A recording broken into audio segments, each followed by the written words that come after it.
fresh news, smart talk, all day. The views and opinions of the hosts and guests are their own and do not necessarily reflect the position of the management and staff of Guardian Network.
Good morning.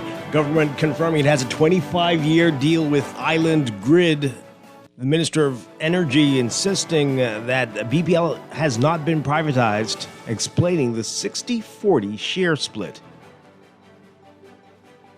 The Chamber of Commerce says BPL's tariff rate hike will lead to price hikes.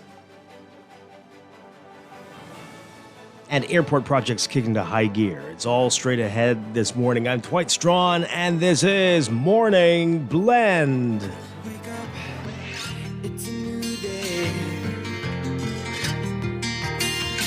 Wake up, it's a new day.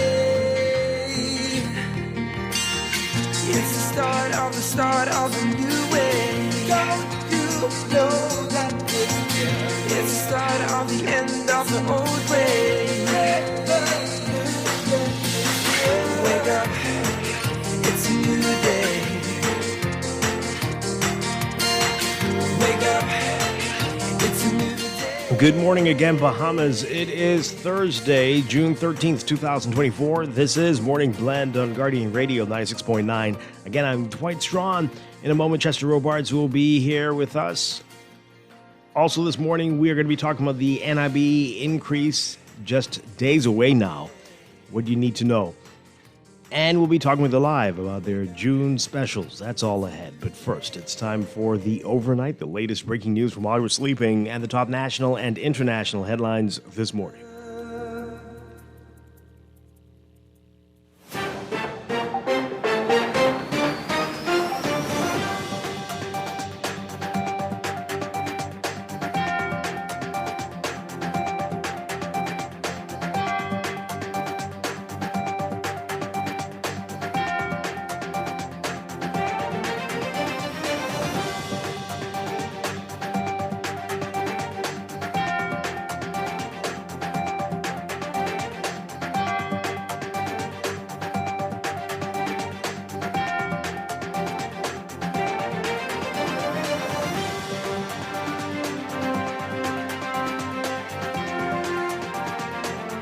In the overnight, the government confirming it has entered into a 25-year contract with Pike Corporation through its Bahamian management company Island Grid Solutions for the upgrade and management of BPL's transmission and distribution network. Minister of Energy and Transport JoBeth Colby-Davis confirming this yesterday. Under a joint venture partnership, the government will own 40% of the shares in a special purpose vehicle called Bahamas Grid Company, and Island Grid Solutions will own 60%. During her contribution to the budget debate in Parliament yesterday, Colby-Davis saying BPL will contribute the book value of its New Providence transmission and distribution assets, valued at $100 million, in exchange for 40% of the shares in SPV and Island Grid. And in that SPV. And the T&D manager, transmission and distribution manager, will raise and contribute through private investors $130 million in exchange for 60% of the shares. She says it's anticipated that 85 to 90% of the special purpose vehicle will be owned by Bahamian companies and pension funds, with BPL owning 40%. Bahamas Grid Company will have 2 directors appointed by the government and 3 directors appointed by Island Grid. The government announced its long-awaited plan for the energy sector on Monday, but still left more questions to be answered. Colby Davis used her contribution to elaborate on the plan somewhat, though some of the terms of the deal with Island Grid were reported in the Tribune yesterday. She noted Island Grid and the government are still ironing out the details of the agreement. She advised that the term of the contract is 25 years with the option for the government to renew it for an additional 10 years.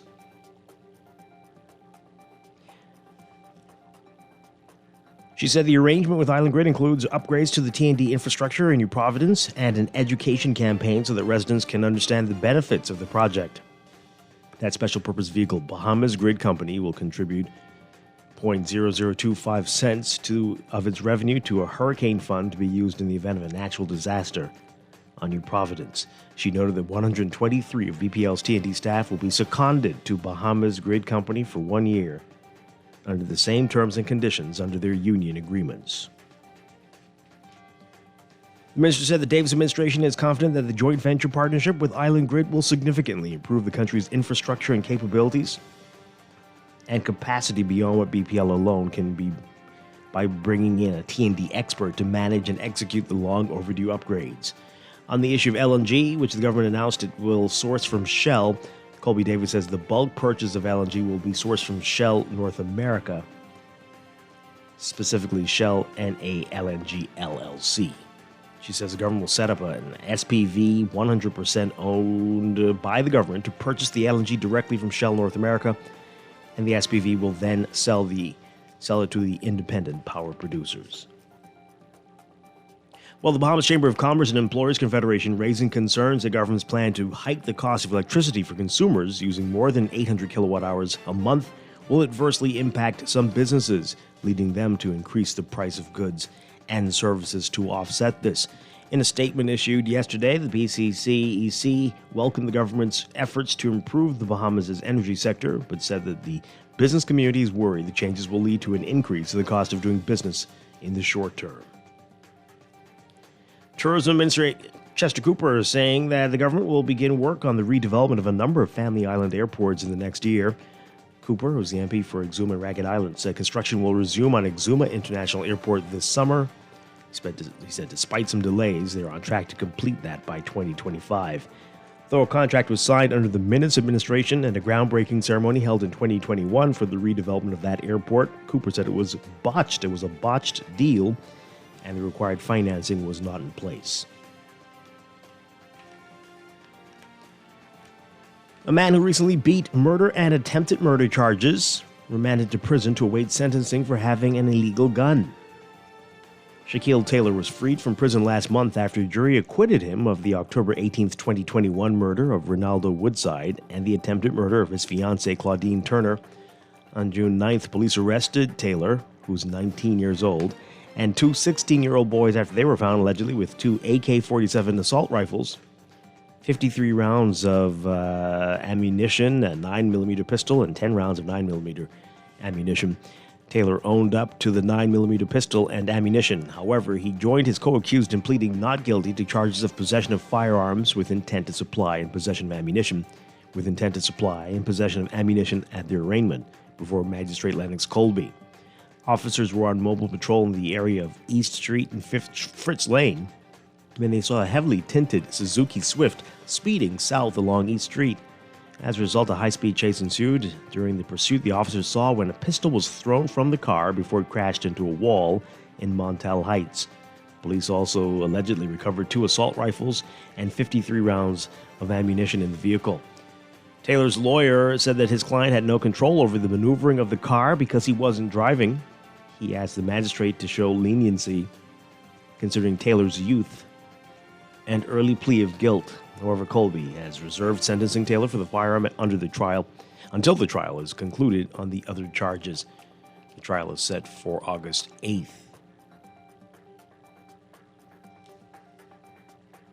The prosecutor was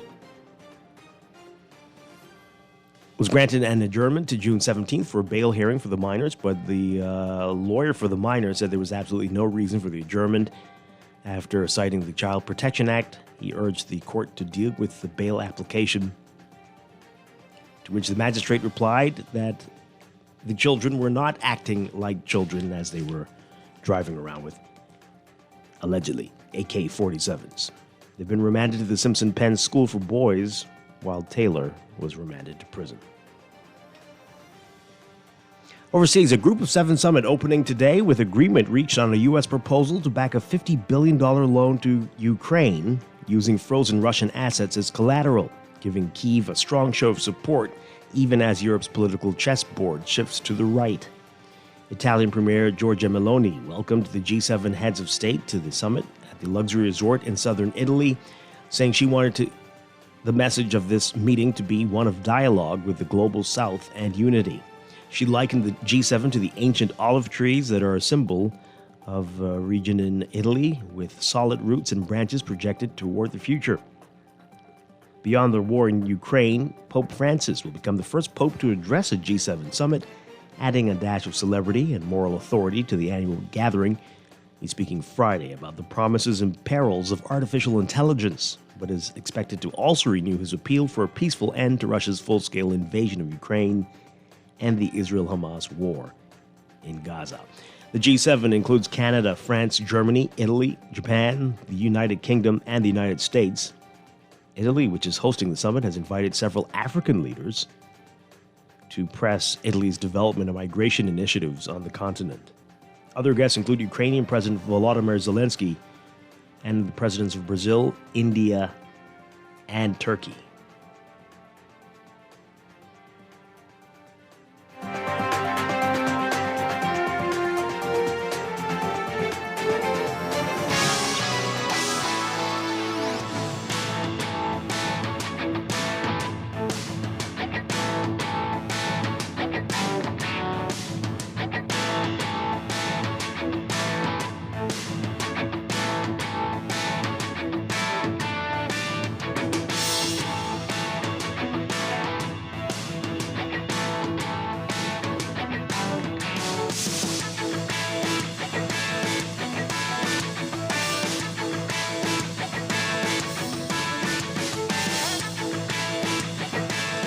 In sports, under her no-ceilings philosophy, Bahamian Yolette coach Yo McPhee McEwen is doing her part to upgrade the local basketball landscape in the country.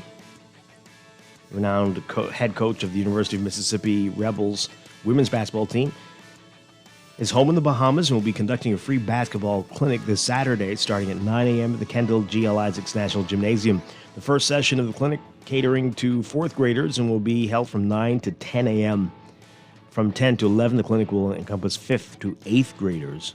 All aspiring basketball players are invited to come out and participate. All campers will receive a t-shirt. And the Bahamas Bowl, the longest-running international bowl game in college football history, is set to return to the Bahamas. It's going to be in January this time. ESPN has officially announced that the game will take place at the renovated Thomas A. Robinson National Stadium on January 4th. This will be the first time the game is played in January, and it's also the first time it will be held on a Saturday. The decision to move the game centered around providing an enhanced experience for both the teams and the passionate fans who will be able to witness the thrilling action on the field. From the NBA, the Boston Celtics just one win away from being crowned the NBA champions. The Celtics held off a huge Dallas Maverick rally for a 106-99 win last night. Again, they lead the series 3-0.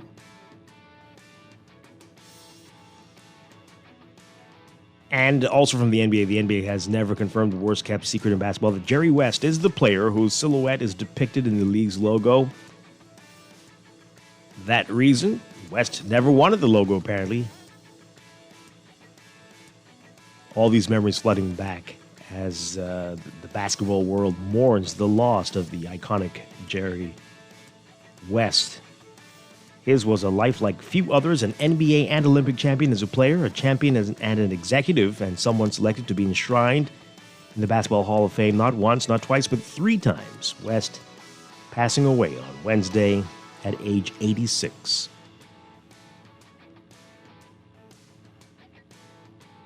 That's sports, and that's the overnight. Time for your first look at weather.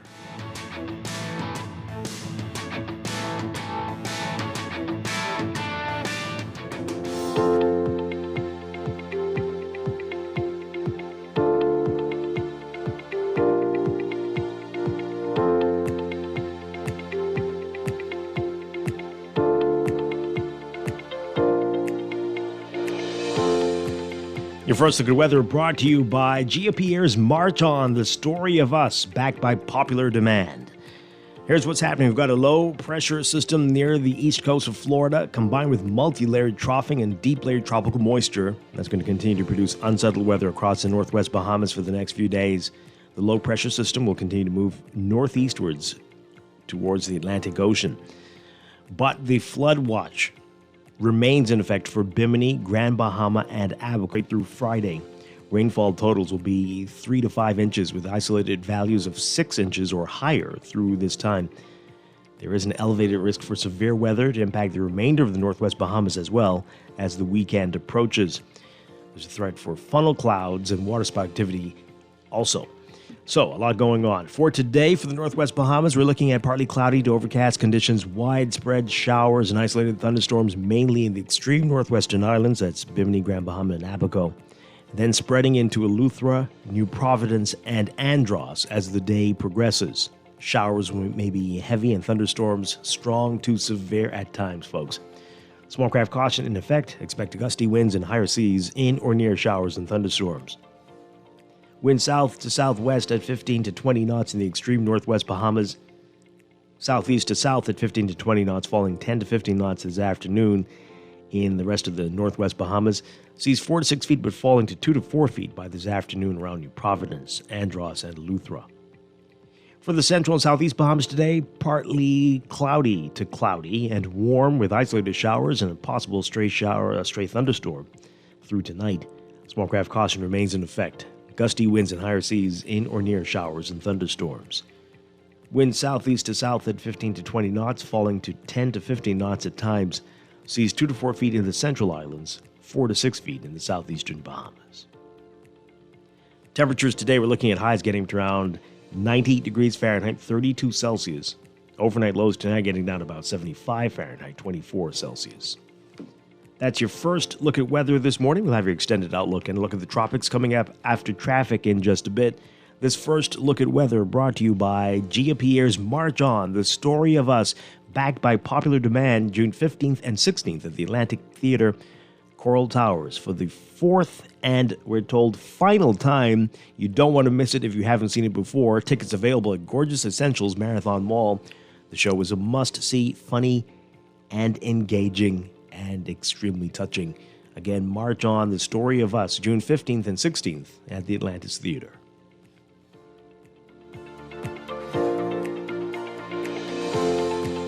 Wake up, it's a new day.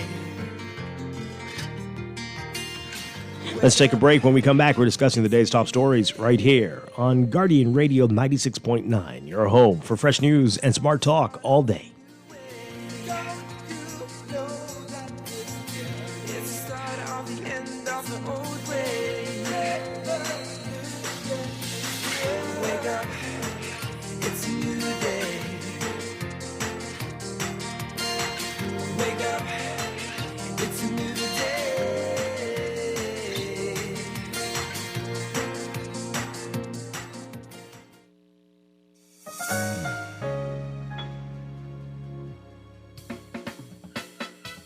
Do you have uncontrollable debt? Are you ready to make that move to Fidelity for a stress-free future? These loans have a built-in savings plan that pays you unbeatable interest. Ask about our debt consolidation loans today. Call 356-7764. Fidelity, we're good for you. Screws and Fasteners World, Balfour Avenue and Palm Beach Street, has those hard-to-find fasteners for you right now. You can find stainless steel regular hex, carriage bolts, galvanized bolts, threaded rods, nails, self-tap screws, sex bolts, anchor bolts, turnbuckles, masonry tools, hand tools, and weed whacker strings. Check out the rope selection and car body fasteners too. Special orders are welcome. It's your number one fastener store. Screws and Fasteners World, Balfour Avenue and Palm Beach Streets. Call 326-1976. Ready to save? You can put $100 into the CFAL Savings Express Plan and make sure your money keeps growing. Earn interest on your savings while you're sleeping, eating, or standing in line at the bank. Ready to invest? Start by putting $1,000 into our mutual funds and earn interest there too. Because at CFAL, your interest is our interest. Visit CFAL.com to start now. CFAL, growing wealth for future generations of Bahamians. Looking to elevate your gadget game or a tech trouble simply slowing you down? Escape to a world of innovation at Custom Computers, your go-to store for the latest cutting-edge tech. Whether you need to upgrade your life with the best from Apple and Windows or your device needs a little TLC, the Custom Computers Know-How Store is the destination for unbeatable expertise and quality repairs. With 2 convenient locations, there's a Custom Computers near you on Patton Street in Palmdale and Cades Village, or call 396-1100. Ignite your leadership capabilities, expand your vision, and chart the path to a bright future at the CIBC Caribbean Ignite Leadership Conference, 27th of June at Bahamar from 9 a.m. to 12 noon. Join Sarah Kunst, a venerated entrepreneur who has worked at Apple and Red Bull. Sarah is a Forbes 30 Under 30 Future Innovator and has been honored by the Wall Street Journal. Also hear about the leadership journey of Anthony Ferguson and Crystal Rutherford Ferguson. This event is designed for senior business executives and seasoned entrepreneurs. Register at cibcfcib.com/ignite to secure your space. Only successful registrants will be acknowledged. Join us for the Ignite Leadership Conference, June 27th at Bahamar. Wake up, it's a new day. Wake up, it's a new day. It's the start of a new way. Don't you know that it's the start of the end of the old way. Wake up, it's a new day.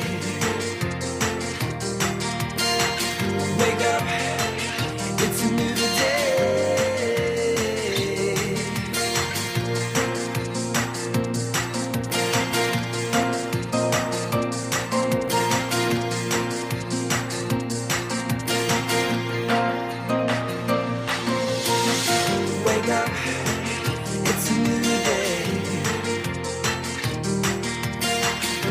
Up, it's a new day. Wake up, wake up. Welcome back to Morning Blend here on Guardian Radio 96.9. We are streaming live on GuardianTalkRadio.com, and we're also on your Guardian Radio app for smart devices. You can tweet us at Morning Blend 969 or Facebook.com/Morning Blend 969. Text us on the Guardian Radio text line powered by BTC 4224796.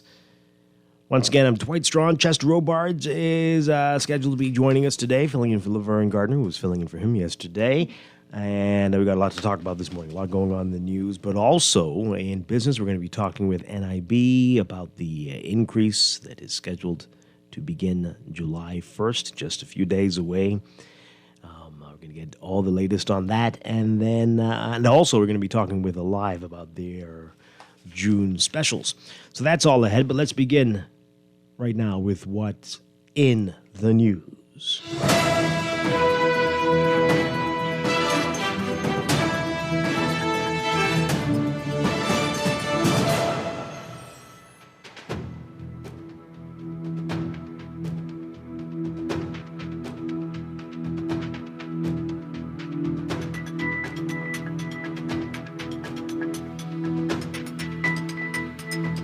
And in the news, it's like the worst drama in the history of the world because every day there's a major leak about what's going to happen on today's show. And it tells you everything. So it's like, wow. But the Minister of Energy and Transport, JoBeth Kobe-Davis, confirming what was reported in depth in the Tribune yesterday, And but they're saying it's not privatization. Listen to this, you be the judge. Our Travis Cartwright Carroll writing about it today. The government has entered into a 25-year contract with Pike Corporation through its Bahamian management company, Island Grid Solutions, for the upgrade and management of Bahamas Power and Light's, BPL's, transmission and distribution network. Minister of Energy and Transport JoBeth Colby Davis confirmed this yesterday. Under a joint venture partnership, the government will own 40% of the shares in this special purpose vehicle called Bahamas Grid Company. 40%. And Island Grid Solutions will own 60%. Which you remember from math and fractions and stuff. That's the majority, right? And so, which means the government would be the minority. Okay. She said during debate in the House yesterday during the 2024-2025 budget, quote, BPL will contribute the book value of its New Providence transmission and distribution assets, valued at $100 million, in exchange for 40% of the shares in the SPV. And Island Grid, as the T&D manager, will raise and contribute through private investors $130 million to the SPV in exchange for 60% of shares. Raised, because they don't have it all yet. Quote, it is anticipated that 85 to 90% of the SPV will be owned by Bahamian companies and pension funds, with BPL owning 40%, as I stated earlier. Bahamas Grid Company will have 2 directors appointed by the government and 3 directors appointed by Island Grid. The government announced its long-awaited plan for the energy sector on Monday, but it still left more questions to be answered. Colby Davis used her contribution to elaborate on the plan, though some of the terms of the deal with Island Grid were reported in the Tribune yesterday. Interesting, wasn't it? She noted that Island Grid and the government are still ironing out the details of the agreement. Still. The minister advised that the term of the contract is 25 years, with the option for the government to renew it for an additional 10 years. She said, quote, the government shall have the right after 7 years to purchase 9% of the equity from Island Grid and market value, with Island Grid simultaneously transferring 2% of their shares at no cost to a government-designated charitable institution. To put it in perspective, the 49-49-2 structure of this venture mirrors the BTC and Alive models.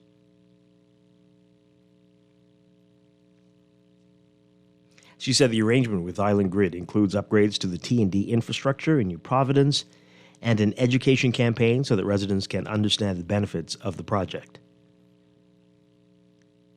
The SPV, the Special Purpose Vehicle Bahamas Grid Company, will contribute 0.0025 cents of its revenue to a hurricane fund to be used in the event of a natural disaster. How much is that? That's not 25 cents. That's a very tiny amount. Anyway, natural disaster on New Providence.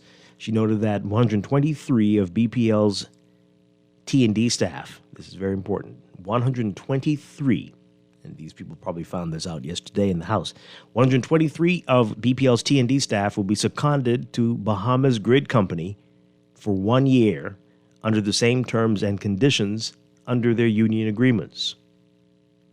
123 of them. She said, quote, on or before the expiration of the 1 year, the employees shall have the option in their sole discretion to return to BPL with no loss of benefits.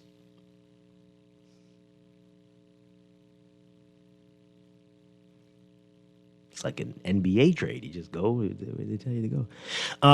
Okay, Bahamas Grid Company will also contribute 0.0025 cents of its revenue to a legacy debt fund to be used exclusively to pay down BPL's $500 million legacy debt.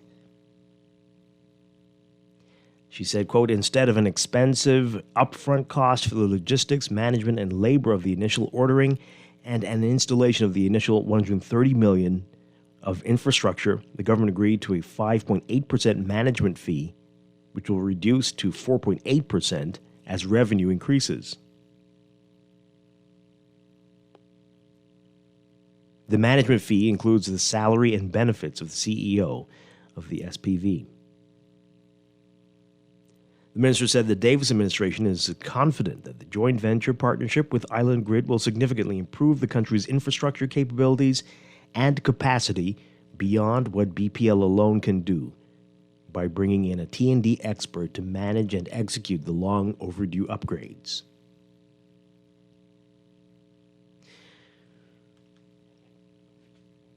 Well, on the issue of LNG, which the government announced it will source from Shell, Colby Davis said that the bulk purchase of LNG will be sourced from Shell North America, specifically Shell NA LNG LLC.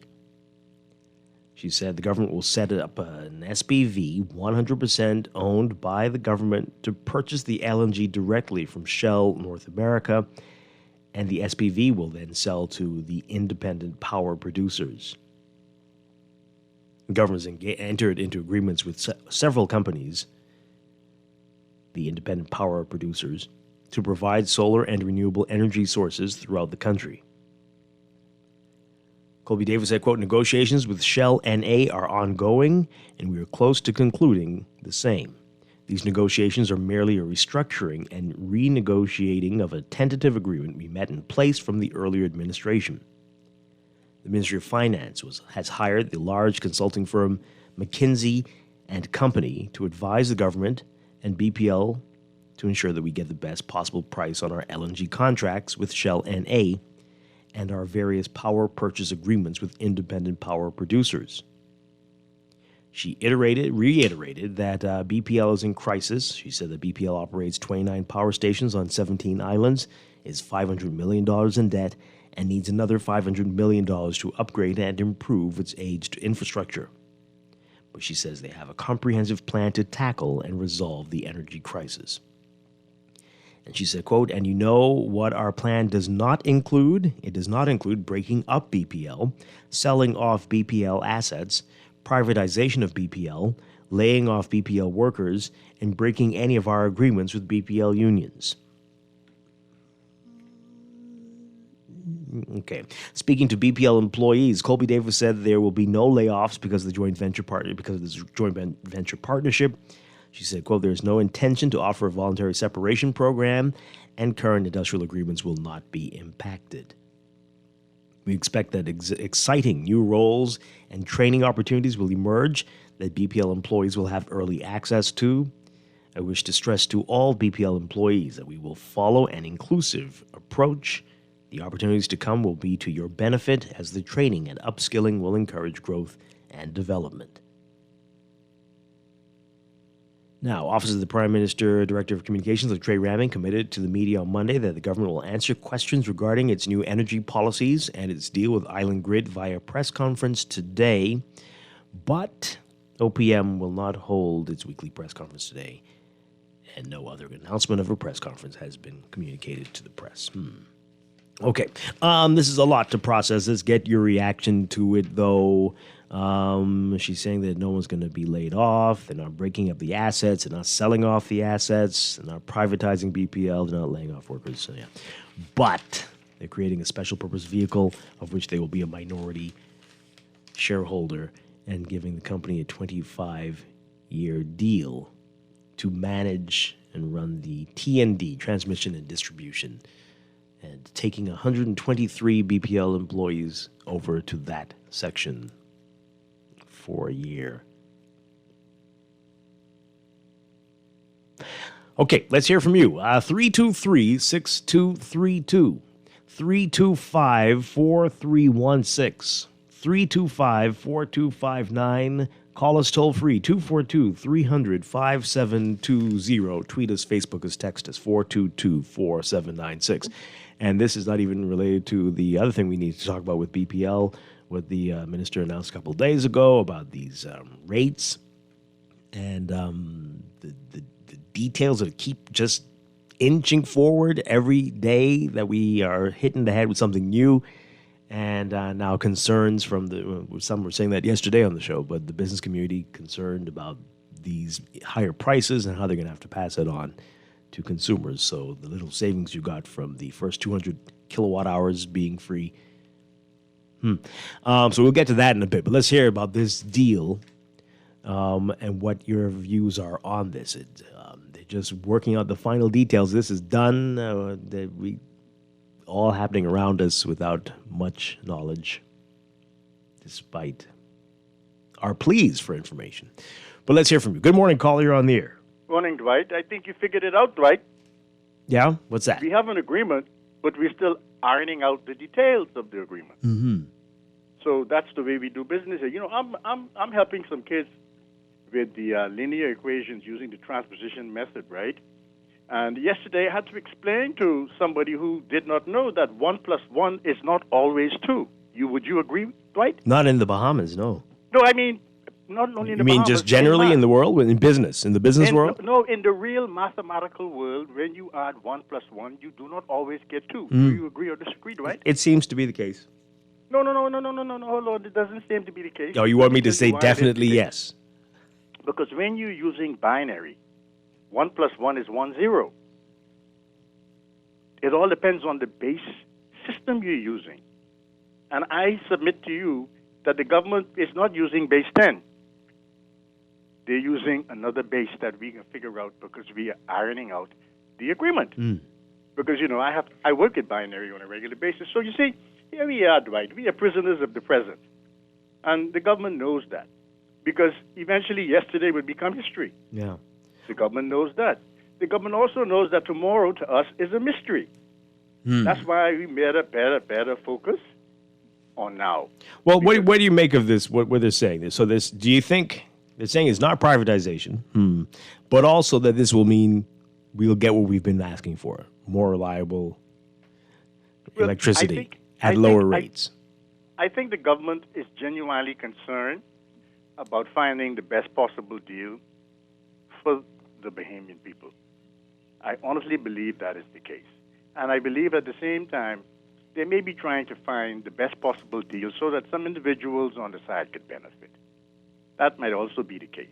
So that might be a part of the ironing out of the agreement. There is going to be a good deal. But, you know, my buddy got to get fixed.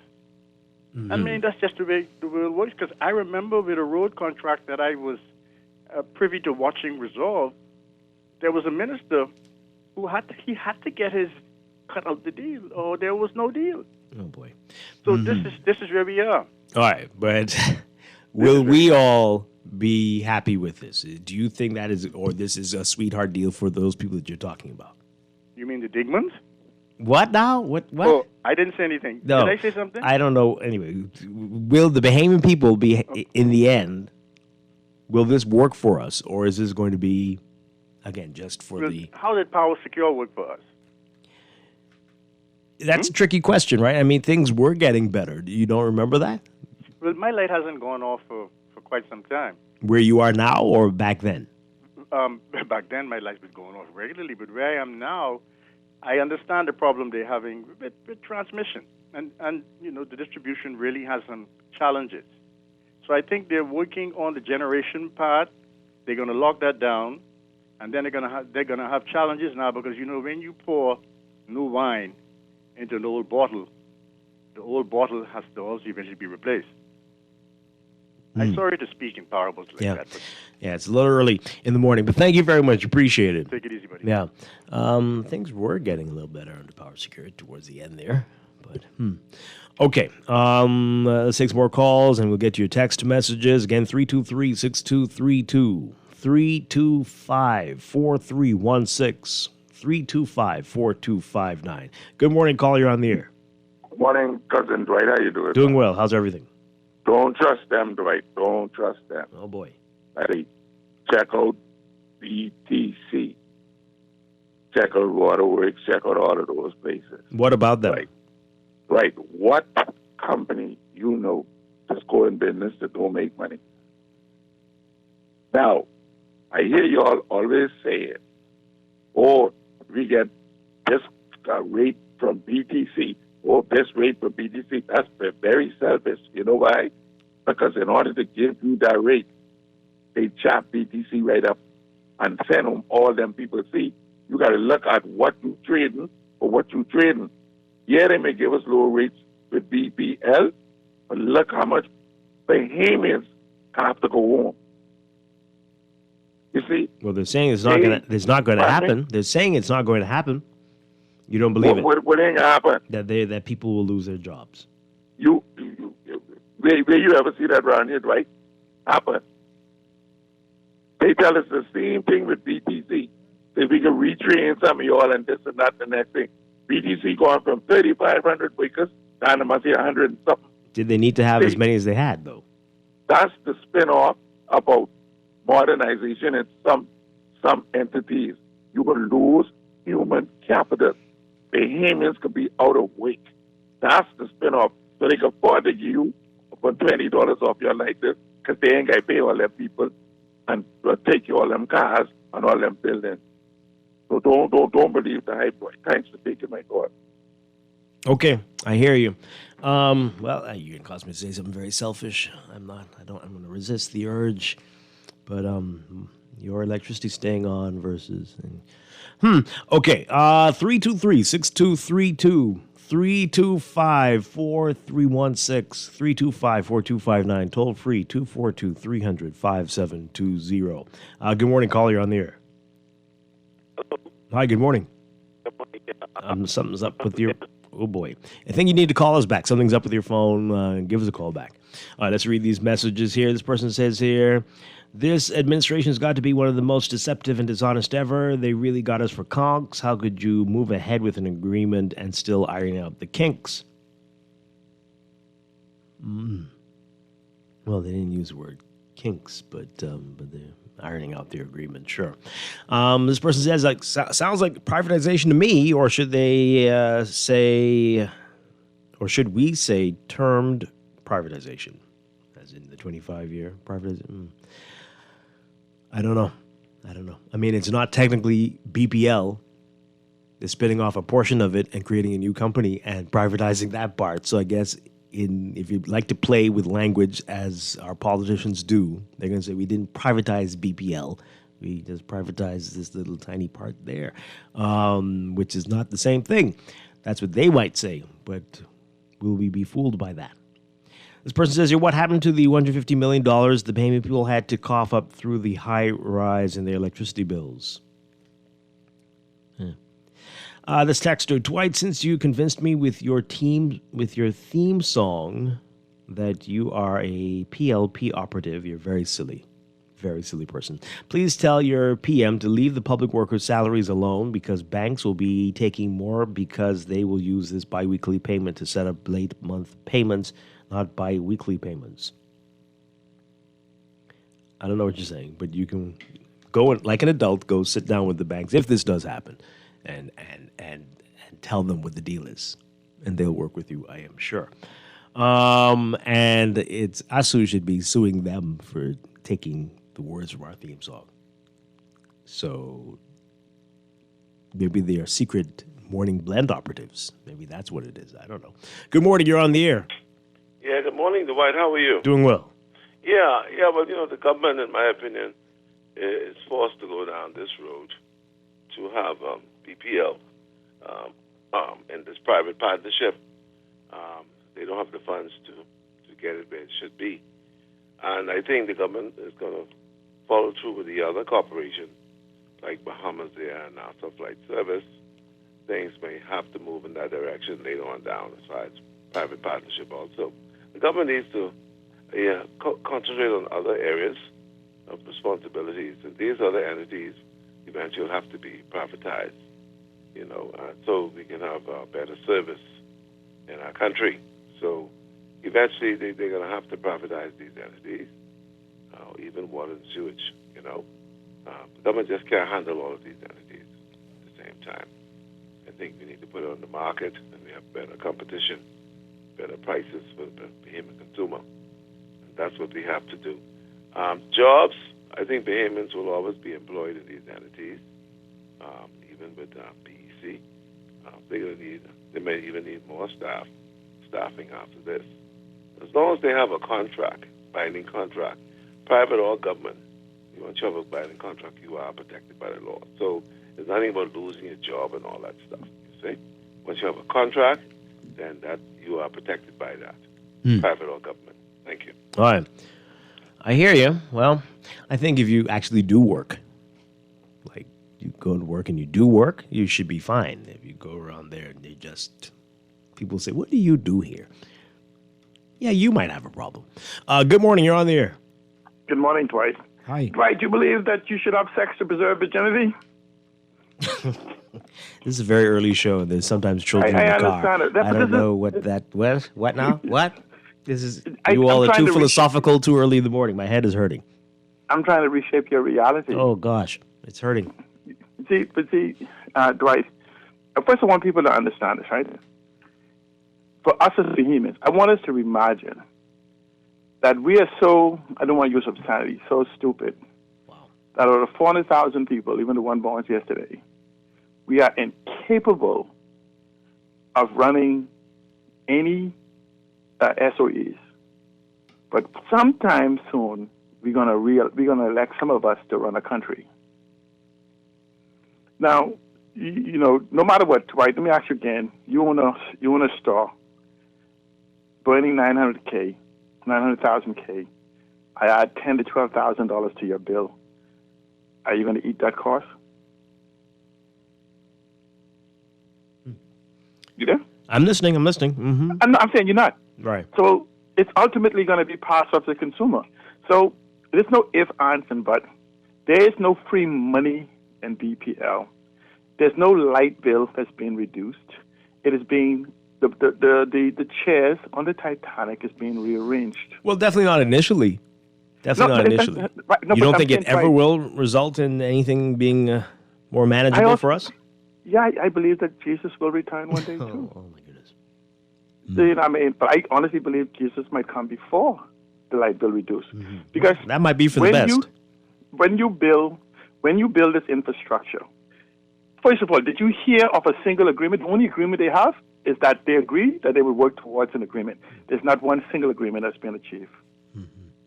There's been no strategy to lay out reduction of consumption. There's no strategy to all you hear is, we need to spend $500 million to do the grid.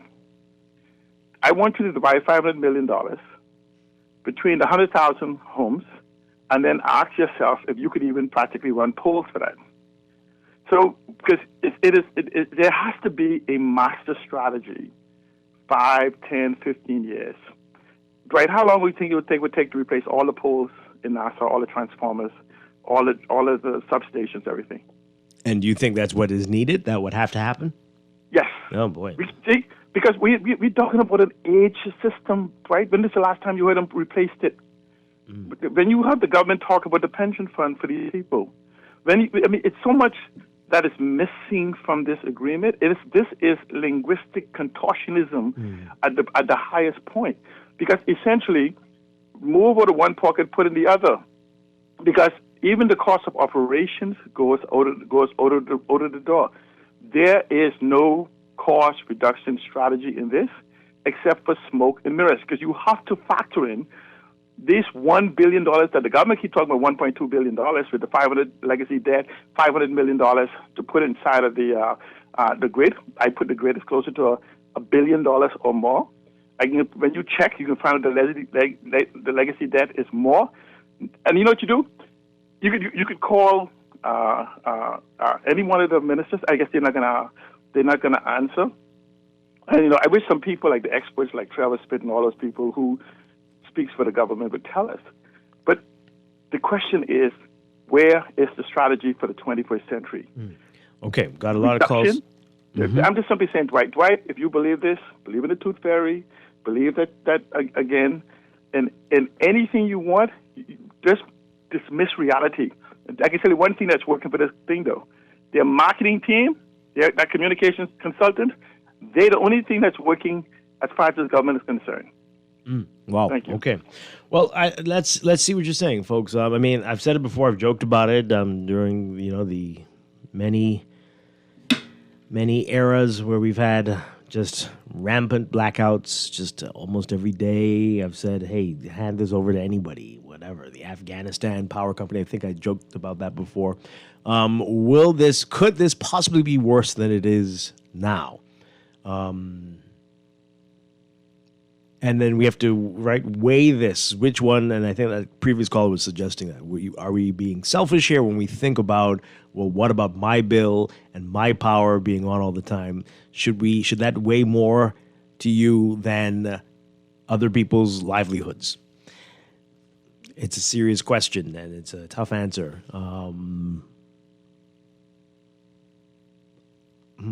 Think about that. Let's take this call. Good morning. You're on the air. Yes, good morning to all. Hi. You know, this progressive party, right? So-called progressive party is doing a conservative thing. I don't know why, and they're trying to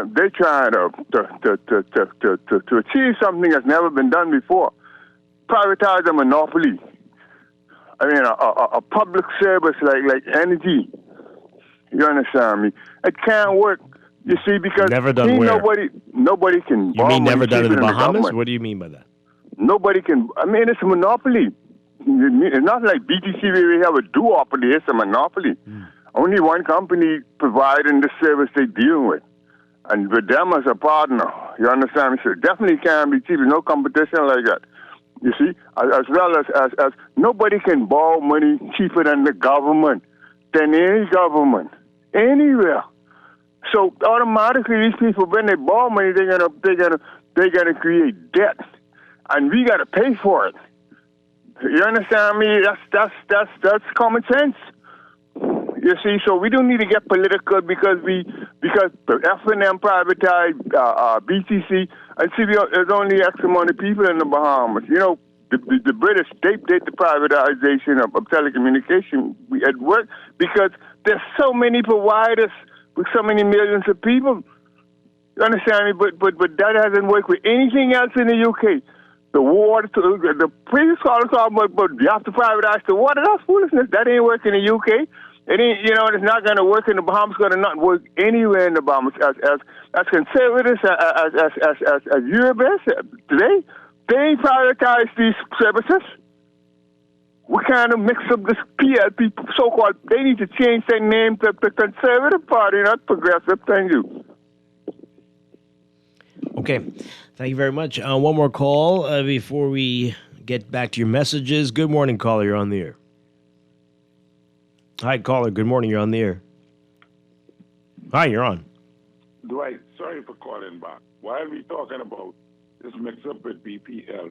And NIB was supposed to raise or something. What happened to that? Dwight? They'll be on at 9 o'clock with us, so you'll hear. But that is happening July 1st. That's definitely happening. Yeah, okay. Thanks a lot. All right, let's get to your text messages. This person says here, is Island Grid Focall an offshoot of Focall or some subsidiary of a parent group of Focall? As far as we know, it is.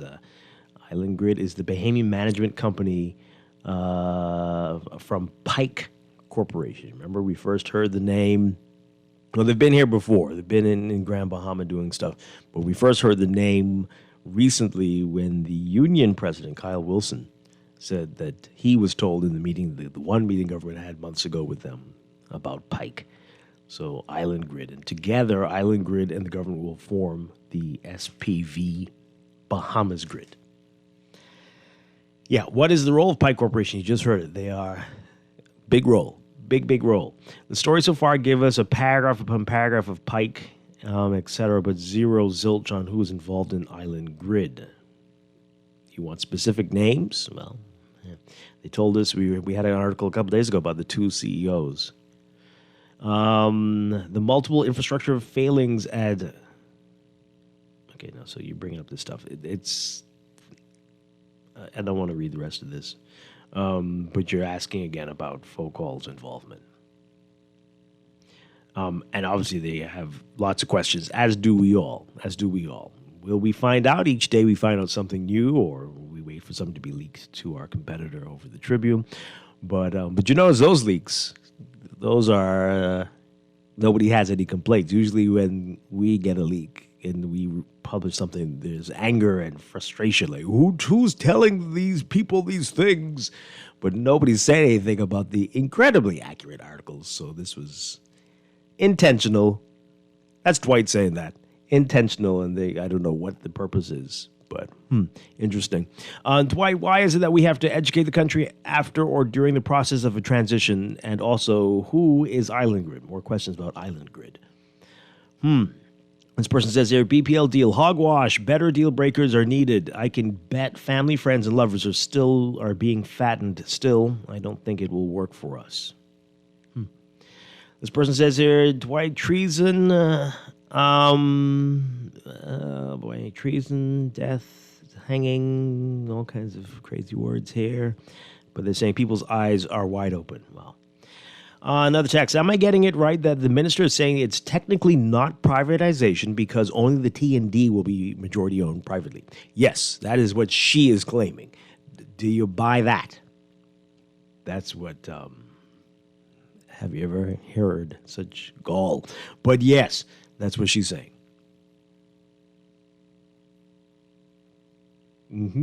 I support the government's BPL deal. There will be no job loss. This is someone from the future. There should be no load shedding and electricity distributions or disruptions, and the cost should be much lower. I will chastise if things go south. We just need solutions. I mean, were you saying there should be, there will be? You're saying that's how we should be living, or you know for a fact that there will be in the future? What are you saying? That's what you hope for. Right. We're all hoping for that. And maybe we all will be smiling like we were doubtful about it back in 2024, but this has been a lifesaver and the promise has now changed. Maybe. Who knows? We just don't like the cloak of secrecy and the fact that information is dripping out like a coffee percolator type thing. You know what I mean? Like, come to us. Like, say, hey, what we are going to do, we're going to try to see if we can find a company that's going to do this. We will offer this to them, that, and that. What do you think of that? But this is what we're thinking. And the reason why we're thinking this is because in this place this worked and perhaps it'll work here. And we're thinking blah, blah, blah. That would have been nice. They don't talk to us like that. Why? I don't know. But that would have been nice. So we could all say, yeah, we like that idea, or tell them, how about you offer this or do that too? And they'll say, yeah, that's a good idea, or no, we can't do that because so-and-so. Nobody does that. It's just like, hey, we're doing this. Yeah, that's it. We'll tell you more in 6 months. Oh, okay. And you'll be made to work for those people. Only for a year. And you can come back. Come back to what? What are they coming back for and to do what? Good morning, caller. You're on the air. Are you there? No. Hello. Oh, hi. Good morning. Hey, good morning, Dwight. How you doing? Well, I'm right here. Okay. I guess we got into this problem after successive government is correct. Am I correct about that? Successive administrations definitely, yes, led us down to this deep, dark, smelly hole. I agree that something needs to be done. Something needs to be done. So if you don't do anything, the people will complain. If you try to do something, they still will complain. So damn you do, damn if you don't. Now, I'm optimistic and hoping that things will get better. I think most of us are, but again, it's the method, the way they do things. Exactly. It's very, very frustrating. Yes, I understand that. That is correct. So I'm not going to knock it until I try it. So I'm hoping that things will get better. We get less outages, and and the prices and everything go down, so that people will be able, to be able to afford it. My area I live in, we don't have no power outages. Oh, which country do you live in? We don't. Trust me. You live in the Bahamas? Yes, sir. Oh, wow. The gentleman just came off your phone just now. He could back me up on that. I think it's Mr. John. Tell us where, because we might want to move there. We don't have no power. You're not going to tell us where?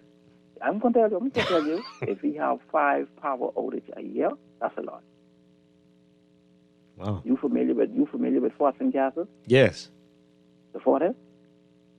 Okay, great. Right, nice. We don't have no power outages up here. That's good to hear. I'm telling you, from the time I was living up here. Mm-hmm. Not too far from the hospital. Exactly. Well, there, we've heard that before. Yes. Yeah. Okay. Okay. All right. Thanks a lot.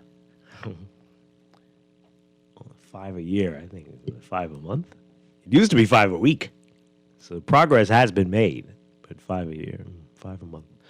Wow. One more call and then we're going to the break. Good morning, caller. You're on the air. Yeah, Mr. Stone, how you doing this morning? Doing well. Yeah, and you called, tell everyone who hoping this and hoping all these things for the positive. I only letting you know that ain't happen. So I mean, I just trying to give you that news right away, so you don't have to wait for that bad news later on down the line. All them hopes about this changing and that changing out for the best for the public, that's a dream. Why? Why do you say that? How do you know? From past experience, Mr. No, you can't go. You can't go on that. You can't, Mr. Strong. Well, what else do you go on, Mr. Strong? You can't be living in the past. But I mean even courts, even the court goes on precedent.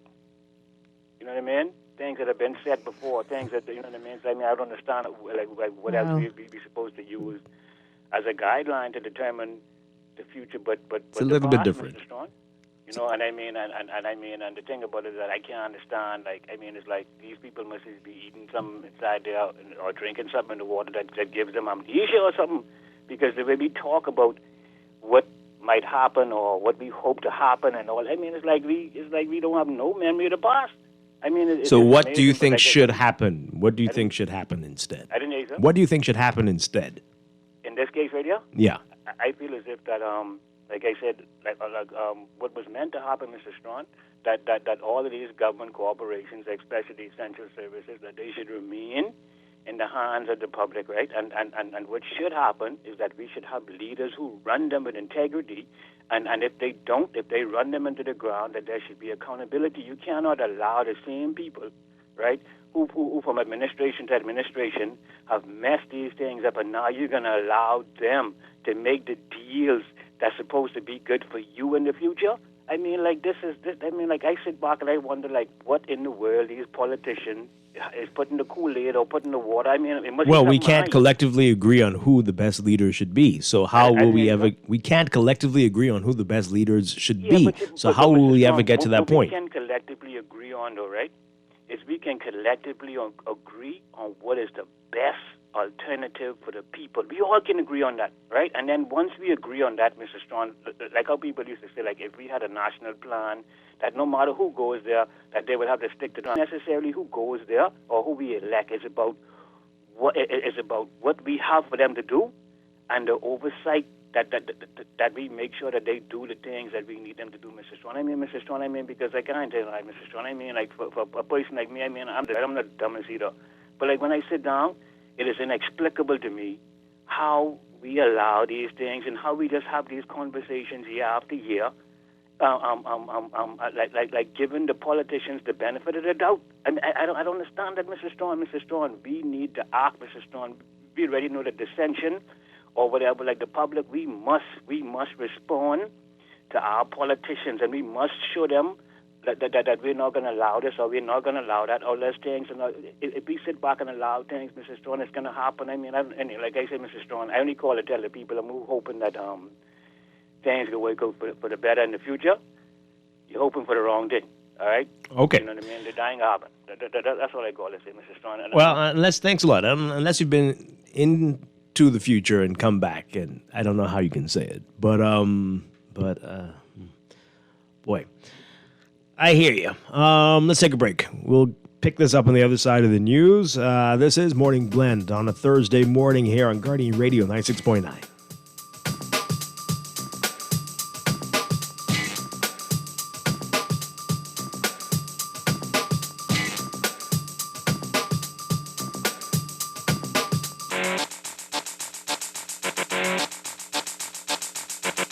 This is Guardian Radio 96.9 FM, Nassau, Bahamas. Pre-qualify in just 60 seconds and get connected with a mortgage specialist today. Visit rbc.com/mortgages/all of you. RBC. Conditions apply.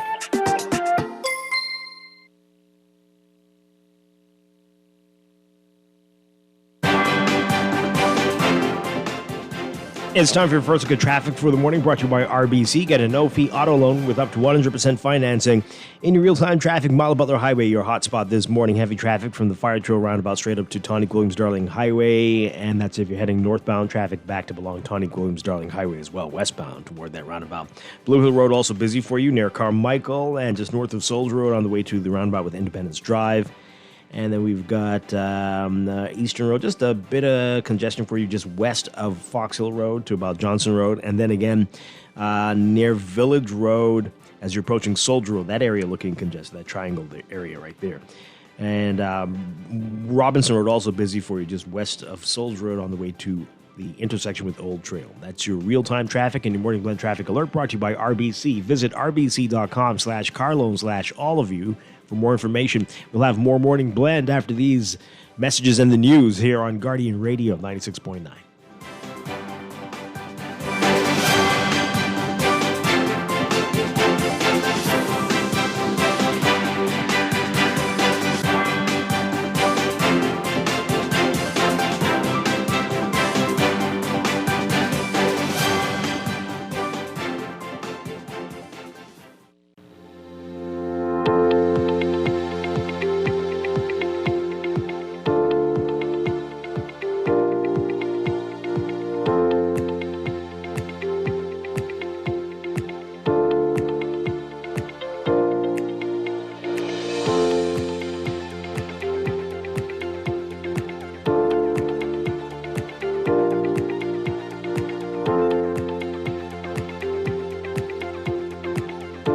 Welcome back to Morning Blend here on Guardian Radio 96.9. We're streaming live on GuardianTalkRadio.com and on the Guardian Radio app for smart devices. We're also on your televisions on Cable Bahamas Channel 969 and BTC Flow Channel 612.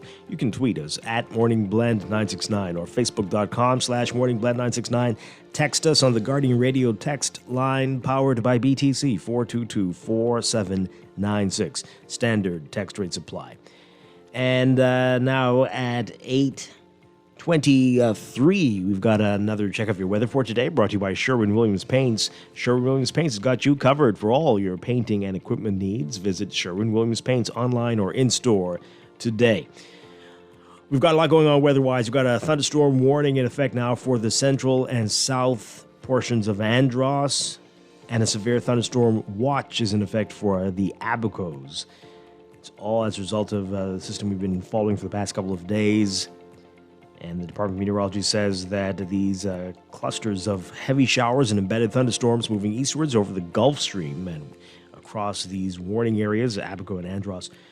And the showers and thunderstorms associated with troughing and abundant tropical moisture ahead of an elongated area of low pressure across central Florida.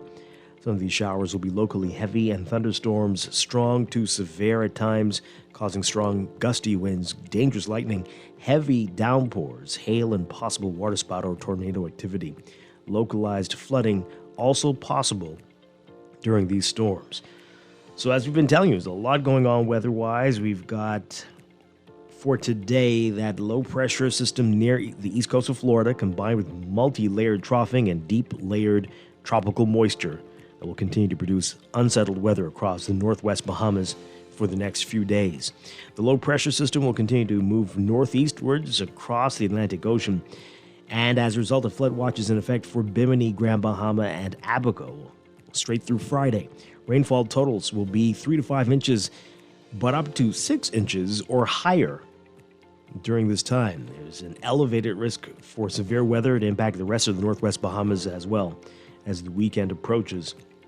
And there's a threat of funnel clouds and waterspout activity. So for today, for the northwest Bahamas, look for partly cloudy to overcast conditions with widespread showers and isolated thunderstorms, mainly in the extreme northern islands. And that will spread into Eleuthera, New Providence, and Andros as the day progresses today. Showers may be heavy and thunderstorms strong to severe at times. Smoke-craft caution in effect as well. For the central and southeast Bahamas, partly cloudy to cloudy and warm with isolated showers and possible stray thunderstorms through tonight. Smoke-craft caution remains in effect. Temperatures today getting up to around 90 Fahrenheit, 32 Celsius. Overnight lows tonight getting down to about 75 Fahrenheit, 24 Celsius. In your extended outlook, little change in the weather conditions through Saturday as that broad low-pressure system continues to move northeasterly into the Atlantic Ocean, producing ample moisture and cloudiness, keeping a wet weather pattern across the northwest and even parts of the central Bahamas. Again, heading into Saturday.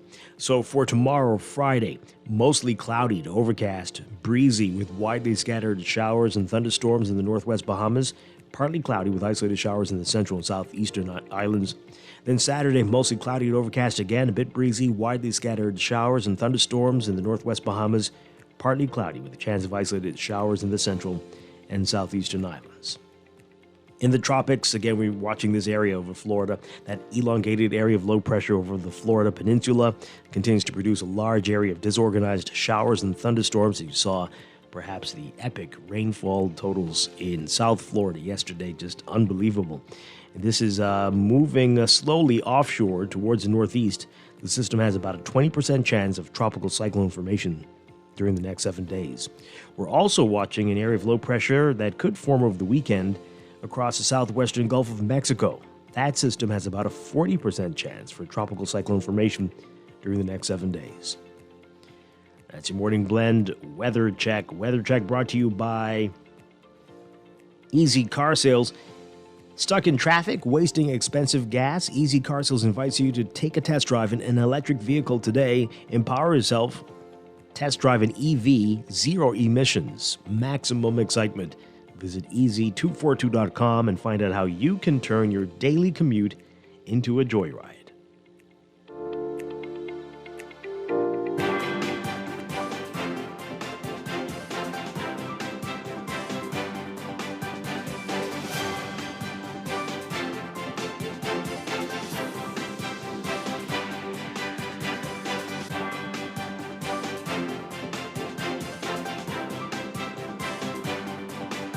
Eight 8:27, the time for another check of your traffic for this morning, brought to you by RBC. Get a no-fee auto loan with up to 100% financing.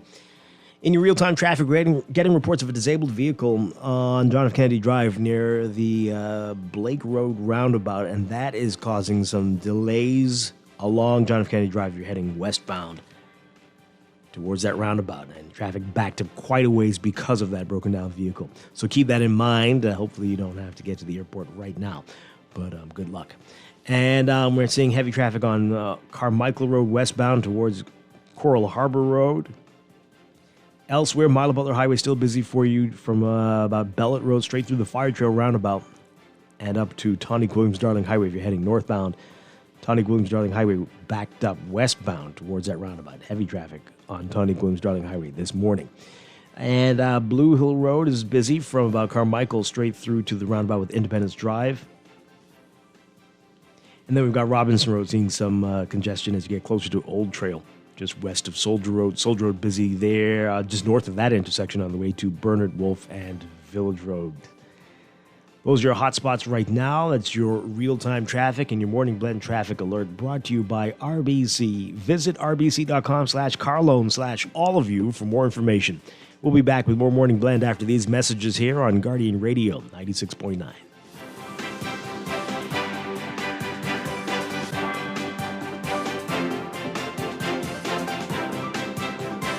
Wendy's, we are different. We don't just use beef, it's fresh, never frozen. Our burgers are square because we never cut corners. Served hot off the grill with fresh lettuce, tomatoes, onions, and American cheese. We believe in fast food done right. Always serving fresh, never frozen beef. Order a hot, juicy Dave single, double, or triple. Made with fresh, never frozen beef. Now only at Wendy's. Different inside and out.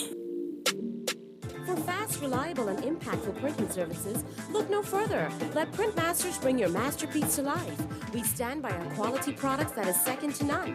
Our affordable pricing and friendly, efficient staff makes Printmasters the ultimate choice for all your printing needs. We can deliver any type of printing services, from banners to booklets to business cards. You name it, we can print it. Let Printmasters bring your masterpiece to life. Located in the Nassau Guardian Building, telephone 302-2361. Now let me see now. 326 EPIC. Hello? This Epic battery. This Miss Beulah from around the corner. I hear you're selling tires now on Wolf Road too. Praise the Lord. It's about time. I live Fox Hill and Fire Trail. It's too far. That ain't all. They open Monday to Friday, 7 a.m. to 7 p.m. On Sunday and holiday, 8 a.m. to 4 p.m. My brother Sam, he's a hacker, and he could go right there and get fixed up. Call us at 326 EPIC. We ship also to the Family Island. Maybe it's time to explore your options. There's no harm in reviewing your mortgage arrangement and considering a better deal. CIBC Caribbean can help you narrow your search and decide. Switch your mortgage to CIBC Caribbean and enjoy a special interest rate and help towards your switching cost. Visit CIBCFCIB.com/inspired home for more information. Conditions apply.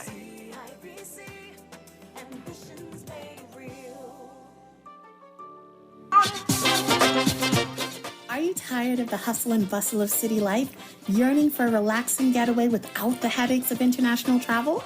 Well, we've got just the thing for you. Escape to paradise without leaving home with our limited time 2-fly free offer for Bahamas residents. Whether you're craving adventure, seeking to reconnect with your roots, or simply yearning to unwind in secluded shores, the Family Islands has something for everyone. But you better act fast, because this incredible 2-fly free offer is only available until June 30th. Don't let this opportunity slip away. So why wait? Book your trip today. Escape the ordinary, discover the extraordinary, and experience the magic of the Family Islands. Visit BahamasResidence.com for more information and start planning your ultimate island getaway today.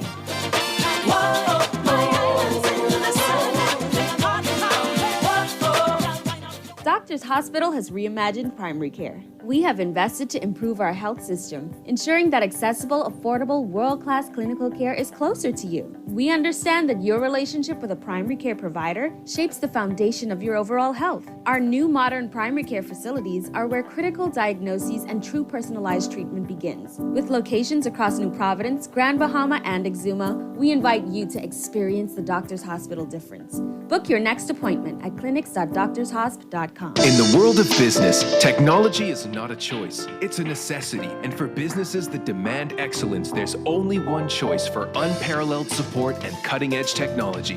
Custom Computers. You have challenges and we have solutions. Computing, networking, storage, and printing for enterprises large and small, aligned with premium brands like HP, Microsoft, Konica Minolta, and more. Get tech done the right way with Custom Computers. Call the know-how team at 396-1101. This is Guardian Radio 96.9 FM, Nassau, Bahamas.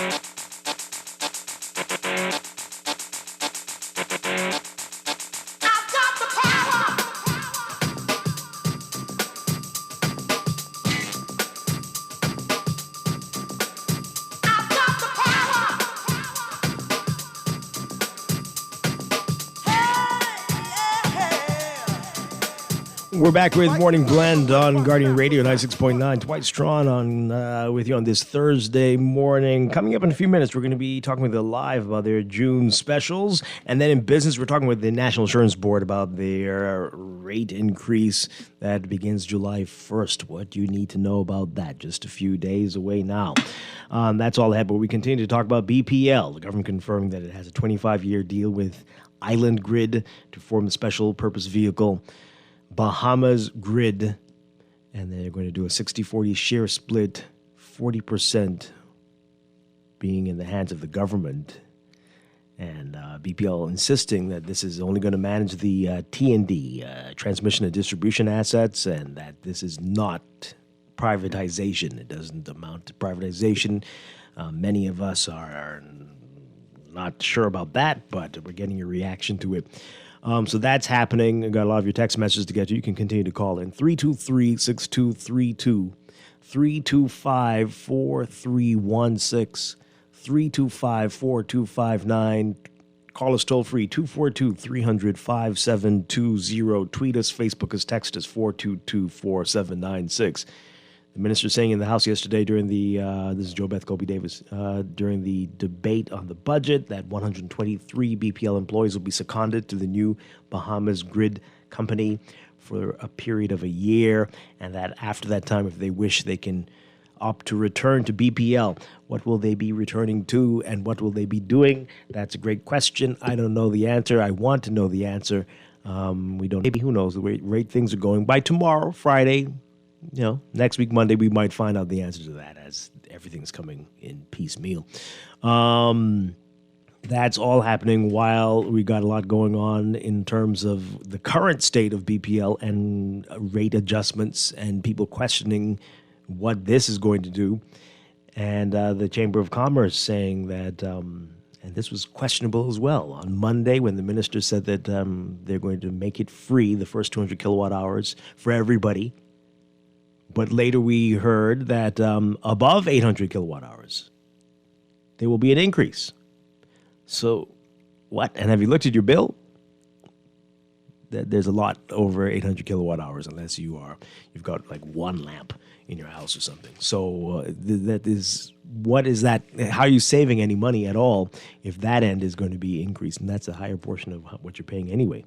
So the Chamber of Commerce is questioning this. Our Tanika Thompson writing about it, saying the Bahamas Chamber of Commerce and Employers Confederation has raised concern that the government's plan to hike the cost of electricity for consumers using more than 800 kilowatt hours a month will adversely impact some businesses, leading them to increase the price of goods and services to offset this. See, Alan Johnson talks about this all the time, that these folks will always pass on their additional cost to you, the consumer. And everything you want to buy in their stores, in their restaurants, everywhere, will cost you more. So you're saving a tiny bit here, only to give it back to somebody else. And, of course, you get an electricity bill, too, so you're not really saving if they're increasing that rate. Anyway, in the statement issued yesterday, the Chamber welcomed the government's efforts to improve the energy sector in the country, but said the business community is worried the changes will lead to an increase in the cost of doing business in the short term. The statement said, quote, the Chamber is concerned, though, over what appears to be a strategy to increase the cost of energy for certain consumers using in excess of 800 kilowatt hours a month, as this will impact most businesses in the country, leading to a further increase in the cost of doing business. This could lead to increases in prices, goods, and services if these increases are significant and businesses have to pass them on, thereby offsetting some of the benefits provided by energy cuts to other consumers. The group called on the government to have more dialogue with the business community about any policy shifts that will impact their operations. Now, on Monday, Minister of Transport and Energy, JoBeth Colby-Davis, unveiled more details about the government's planned reform for the energy sector. Well, more. Some, okay. Anyway, and this includes a reduction in the base tariff rates across all categories except for those consumers who use over 900,000 units of electricity a month. She said Bahamas Power and Light's equity rate adjustment will take effect next month and will make bills more affordable for many Bahamian families. Under BPL's existing tariff structure, residential customers and small, medium-sized businesses are subsidizing general service customers, the high-energy users, according to Colby-Davis. On its website, the Office of the Prime Minister acknowledged that electricity costs will increase for some consumers as a result of the impending equity rate adjustment. OPM said about 300 general service customers, about 500 accounts, which represent BPL's largest consumers, but are less than 1% of the total customer base, will see their electricity bills increase. The Office of the Prime Minister said, quote, their electricity bills will still be lower than during the same months of the prior year, and they will gain enormously from the new energy reforms as transmission and distribution upgrades will increase efficiencies and improve reliability, which, along with the integration of solar power and natural gas, will produce meaningfully lower prices in the coming years. OPM admitted that economists have advised that making electricity cheaper for lower-income households will lead to a meaningful increase in the consumption of other goods and services in the local economy. Oh, okay. Well, if the economists say it. On Monday, Colby-Davis said residential consumers with low and moderate electricity usage will benefit from the rate adjustment since the base rate tariff for the first 200 kilowatt hours will be reduced to zero. Currently, consumers pay 10.95 cents per unit for the first 200 kilowatt hours used per month. The minister said BPL's commercial base tariff will drop slightly from 15 cents to 14.5 cents, and the temporary supply base tariff, which particularly affects the Family Islands, will drop from 16.38 cents to 15 cents. Consumers will still have to pay BPL's fuel charge, which is the biggest part of your bill. However, the government is amending the fuel charge by reducing the cost for the first 800 kilowatt hours by 2.5 cents and increasing the charge above 800 kilowatts by 1.5 cents. So, Colby Davis said, quote, consumers who use less energy will enjoy a lower fuel charge. The general service base tariff will rise from 8.7 to 10 cents for the first 900,000 units and from 6.2 to 9 cents for units above 900,000 units, saying that general service customers receive a subsidy of about $20 million from other BPL customers every year, but they will still be paying less than all other energy classes and will still benefit from a more modest subsidy. The new rates will remain in effect until a comprehensive tariff review is completed and new rates are approved by the government and by ERCA. As part of its energy reform, the government also plans to build utility-scale solar power in the Family Islands, expand solar projects in New Providence to modernize the electricity grid and transmission and distribution network for New Providence through this partnership with Island Grid, as we've been telling you about. Okay, now regarding those plans, the Chamber said it's concerned about the opportunities for Bahamian companies to address project needs like land clearing, construction, installation, generation, and upgrades. Okay, let's get your reaction to that. There's a lot of numbers there, a lot going on.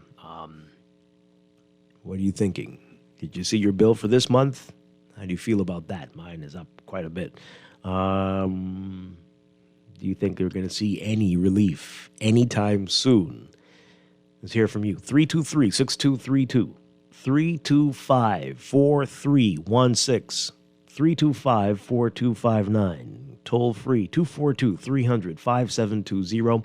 Tweet us, Facebook us, text us, 422-4796. Here's a text. This person says here, why is it that we have to educate the country after or during the process of a transition? And, oh, yes, you read that one already.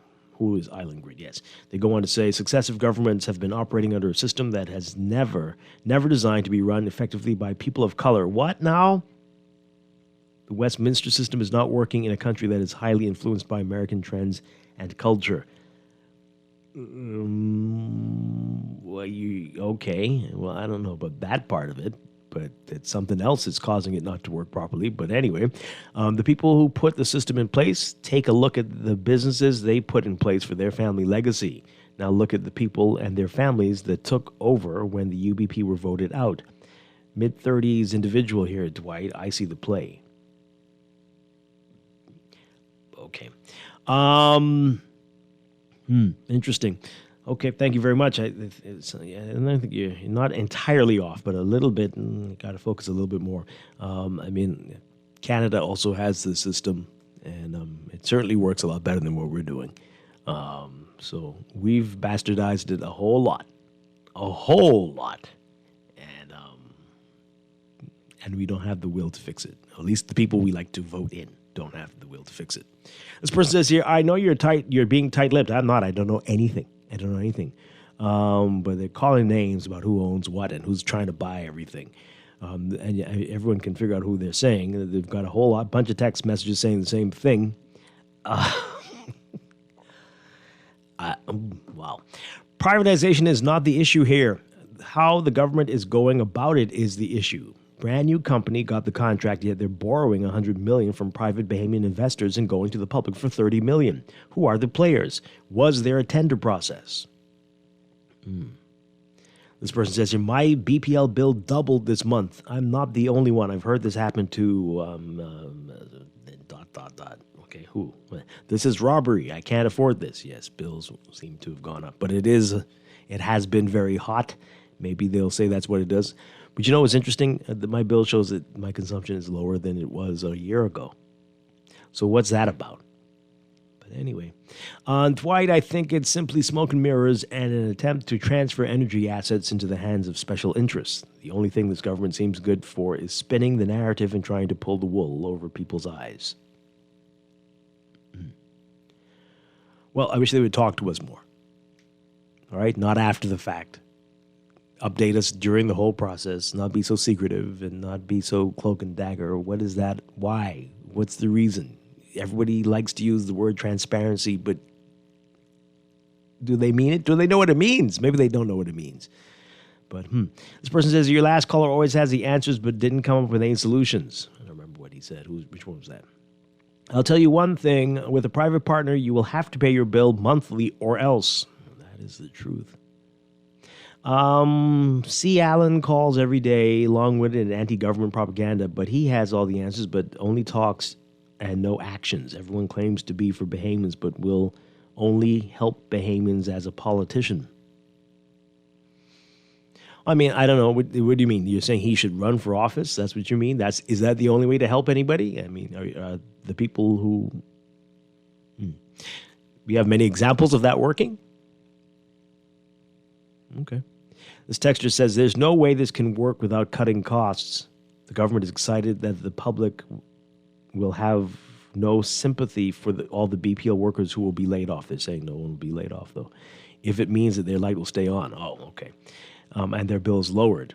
Wow, I see what you're saying. That they don't care if BPL workers are laid off if their bills will be lower and the lights will stay on. They're banking on that.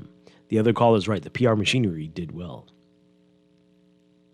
This person says, clearly the Minister of Energy does not know the definition of privatization, nor does the Prime Minister, I'm adding, because he said there would be no privatization. So maybe it's the whole cabinet doesn't know what it means. What can we expect from someone who does not know finance or economics? I mean, she's not the only one making decisions here, so it's the cabinet. This person says, why are we marching and making more noise? Because this looks very incomplete. Well, we don't know what we'd be marching against or for. That's part of the problem. I hear the passion, but let's be honest, Bahamians will forget about this in 2 weeks. Just sit back. No, not this one. Because you're going to be reminded every month when you see your bills. If they don't go down, and if they do go up, or if they do go down, I mean, people will not forget. Not this one.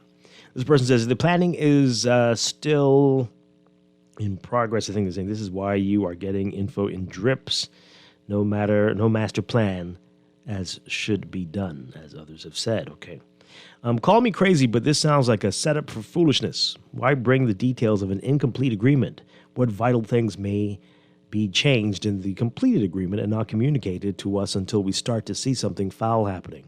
No government that respects their citizens should do nonsense like this. We as a people of this country need to see more details and not have our government give something vague in hopes that we're simply satisfied with less load shedding and a lower bill. And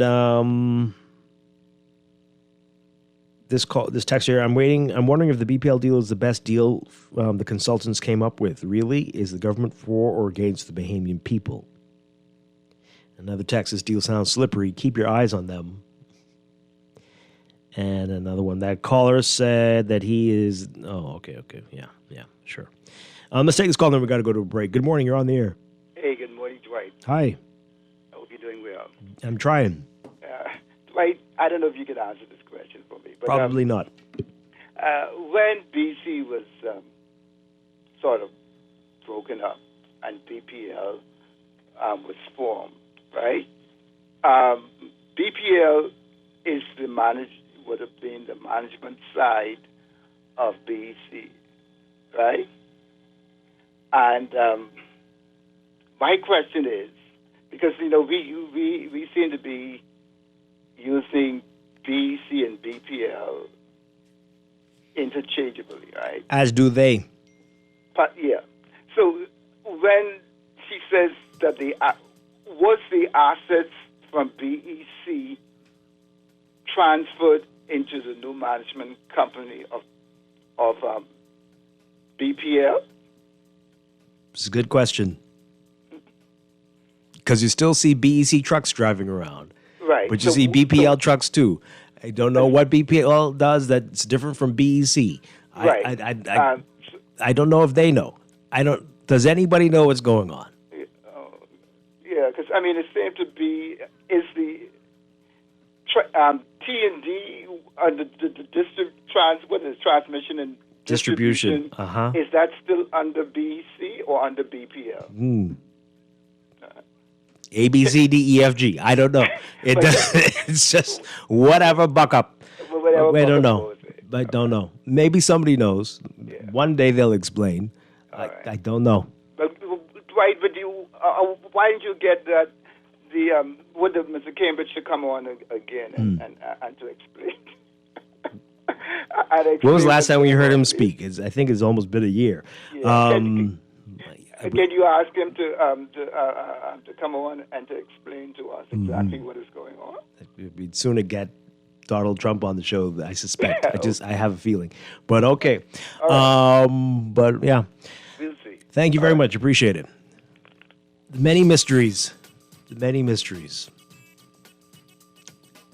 We're going to take a break. This is Morning Blend on Guardian Radio 96.9.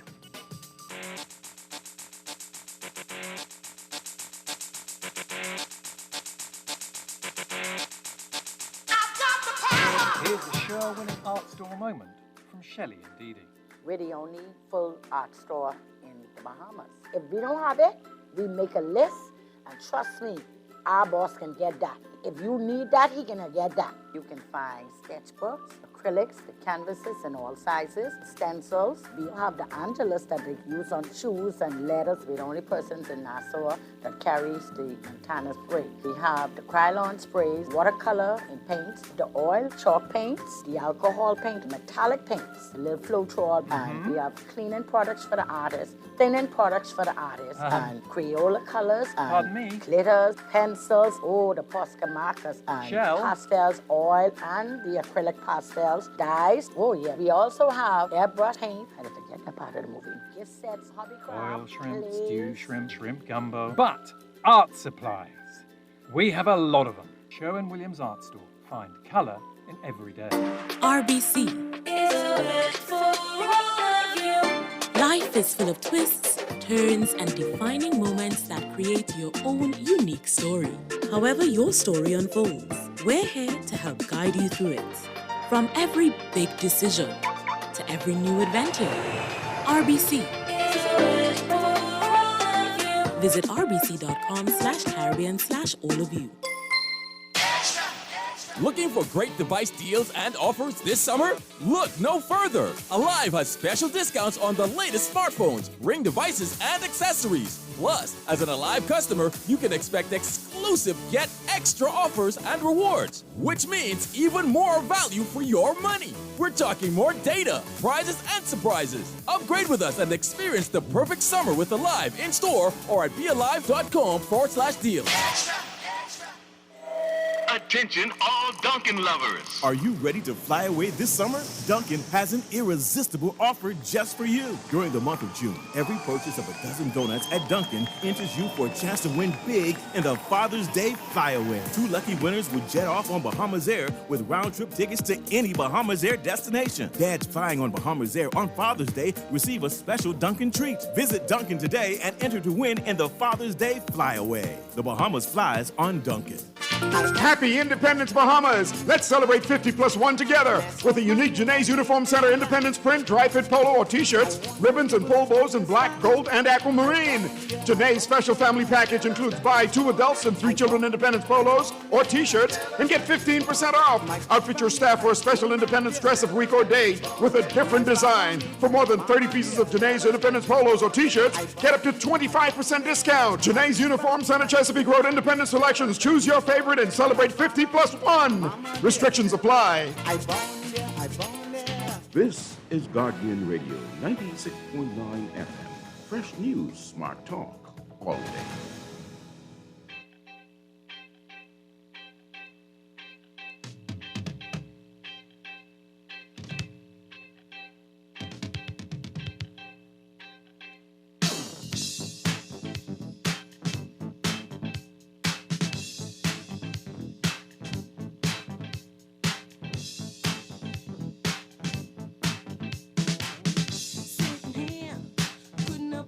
Talking to your best friend.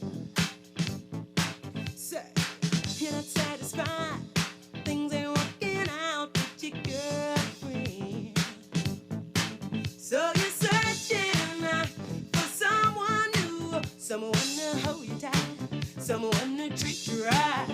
Though your girlfriend's a friend of mine, here's my number and a dime. Call me anytime. Call me if you need someone to talk to. Call me satisfaction guaranteed. Call me if you need someone to talk to. Everybody will play music. We were back here in Morning Blend on Guardian Radio 96.9. Dwight Strong with you on this Thursday morning. All right, so we're changing gears. Alive is here to tell us about their June special. Renashe Ellis is with us this morning. Good to have you back with us. Good morning, Dwight. Thanks for having us back. All right, so what were you saying before the music? You what was that? Yeah. I was enjoying. Oh, you like it? Yes, yeah. I was loving that oh, too. Oh boy, yeah, it's good just for you. Golden oldies. Just for you. All right, so it's a summer, and you're calling it the perfect summer. Yes. With Alive. It's the perfect summer with Alive because we have so much coming down the pipeline, and we know it's a little bit early, but we're kicking it off. Of course, Father's Day is coming up this weekend. We have a lot of offers for fathers, specifically in store, but as a whole, yes, over the next 3 or 4 months, you will be hearing that it's the perfect summer with us because we have so many things coming out where our customers will be able to get extra data, extra discounts on Ring devices, accessories. Our plans will be having discounts or free data. Like I said, free data just for being a customer. And then, of course, persons who hear of all of these good things that we're having for our customers and they want to join the network, they could get free stuff as well just for joining. Wow. Okay. Yeah. So that's a lot said there. Let's go through each one, I guess. So, like I said, we're basically kicking off our perfect summer with Alive. But what persons will be hearing is, if they were listening earlier, our radio ad is now on air. It's you're hearing extra, and we're calling it our Get Extra promotion because customers, like I said, will be getting extra everything, no matter what purchase they make, no matter what service they get with us, no matter what they do, they will be getting something extra this entire summer. Wow. And that's in store. That's when we do our pop-ups. We'll be in different communities, of course, for Live Fiber. We'll be popping up at some places. People say, "What Alive doing here?" Are we talking about? Maybe we'll be at some of the bars you guys go to. Maybe at karaoke, those kind of stuff. Wow. So what does it mean when we say Get It Extra? Again, our Get Extra promotion, it focuses on giving our customers more value for their money. I'm going to say it. It's an elephant in the room with us. People have been complaining about the data. So what we've decided to do is basically we're going to be giving you extra data, giving you your data back, I guess, if you can say, and just giving you a little extra to go. Tell us a little more about that, because just because what do you mean? Like it's going a little faster, or what are they saying? We've tried to educate our customers when it comes to data, and what we're trying to tell persons is, as technology has changed, persons are in their phones, Snapchat, TikTok, it's eating up your data faster than it was 2 years ago. It really seems so. Because, when you update your apps, that kind of stuff, videos are now in high definition. That eats more of your data. So you're doing the same thing, but the technology has changed. And of course, we are working to keep up with that technology, but we're not stealing your data. Okay. We're not stealing it, okay? You're right. But people have the apps running all the time. They have the apps stuff. running, and your person say, if I close my apps in the background, you do that. But again, it all boils down to the fact that all of these apps you're using now, they're better. They're performing better, so they're eating up more data. Okay. That's what it is. Because I've been wondering what's going on. But anyway, good. I'm glad you told us. I'm glad you told us about that. Good to know. So, of course, we have some new plans that we're actually going to be launching. So our campaign, like I said, is our Get Extra promotion. Be extra, you get extra with Alive. So we have some plans. If you go into your My Live app now, you will see is the Freedom 16 plan that gives you 4.5 gigabytes of data. That's for 7 days, 100 talk, 100 text. That's $16. Or if you're a Liberty customer, that's your 30-day plans. You can get a Liberty 46 plan with us.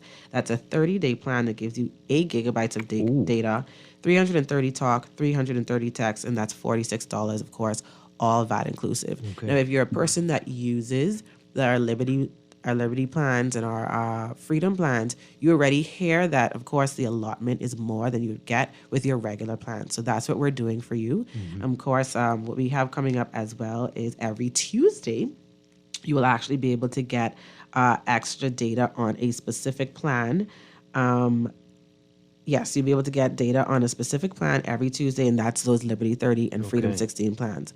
Okay, so that's how that's going to Updated work. on Tuesdays. It's updated on Tuesdays. So that's what you would get with us exclusively on Tuesdays. Excellent. Yes.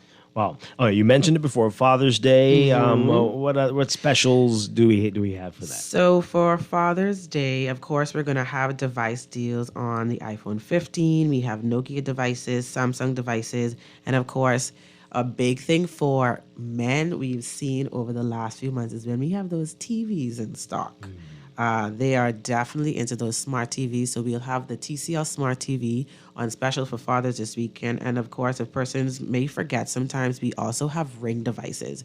We are a certified seller of the Amazon Ring products. So we have bundles available. We have all of the latest Ring devices available, and they're on special this weekend for our fathers, specifically this weekend. And if you would like to come out and, like we said, get a little bit extra, we're going to be at our Harbor Bay location this Saturday from 12 to 4. Come out. If you purchase something or if you just come in and talk to us, you may get something a little extra for dad or yourself. Wow. The TVs would have been nice for Father's Day to watch the NBA Finals, but it'll be done by Friday, it seems. Oh boy. Anyway, okay. So, a live fiber. What can you tell us about that? Everyone's asking, when is the live fiber coming to my area? A live fiber. Now, if you want to know if a live fiber is available in your area, you can just visit alivefiber.com. That's ALIVFIBR.com, and you're able to actually look at a map and see where fiber is right now. You can also see when it's coming. Oh, that's on that? Yeah. Okay. It's on that website. There's a page where you can go in FAQs to see exactly what the difference is, because some persons ask as well, how is this different from Rev, and why do I need to change? You go on alivefiber.com. We have an FAQ section that will answer every last one of those questions. Will you have to do something? I mean, if you're already a Rev customer? If you're already a Rev customer, you can contact your sales agent and they will migrate you. They'll just migrate you. But you'll have to ask. Yes. Okay. Sometimes, some of the sales agents are speaking to the Rev customers already, but if you haven't been spoken to or you're interested, you can go into the store or again, alivefiber.com. You can talk to someone in real time. They will set up an appointment, make sure the guys have your location, scout out and see exactly what you need. They'll come in, migrate you. It doesn't take long. Of course, there are some fees that will be added. You're going to be very transparent with that. But you will, again, be getting so much more value for what you spend when you move to a live fiber. Okay.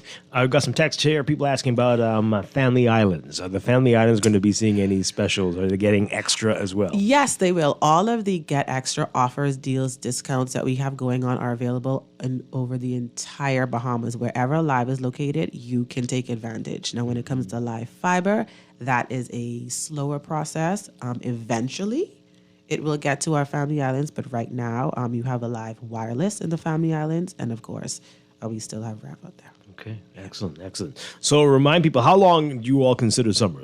Because it's Bahamian summer, basically is what, February to November though, right? We'd say our summer would go up until September, the end of August, which is around the opening of school.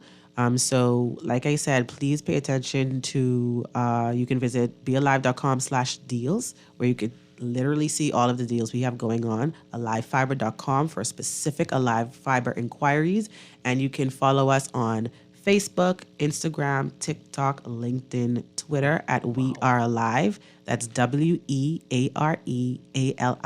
because like I said, we'll be popping up in different communities, at your local gas stations, food stores, everywhere. We're going to be everywhere. We're going to be doing a lot of things. And if you really want to stay up to date and know exactly what's going on, just follow us. We'll keep you updated. And of course, we'll be back on air to let persons know when certain things are going on. Thank you very much. Appreciate it. Thank you Appreciate for having you being us. here. Yes. And hopefully we will talk again soon. Yes. Nisha Ellis with Alive. And we're going to take a break for news and be back with Morning Blend Business right here on Guardian Radio 96.9. Stay with us.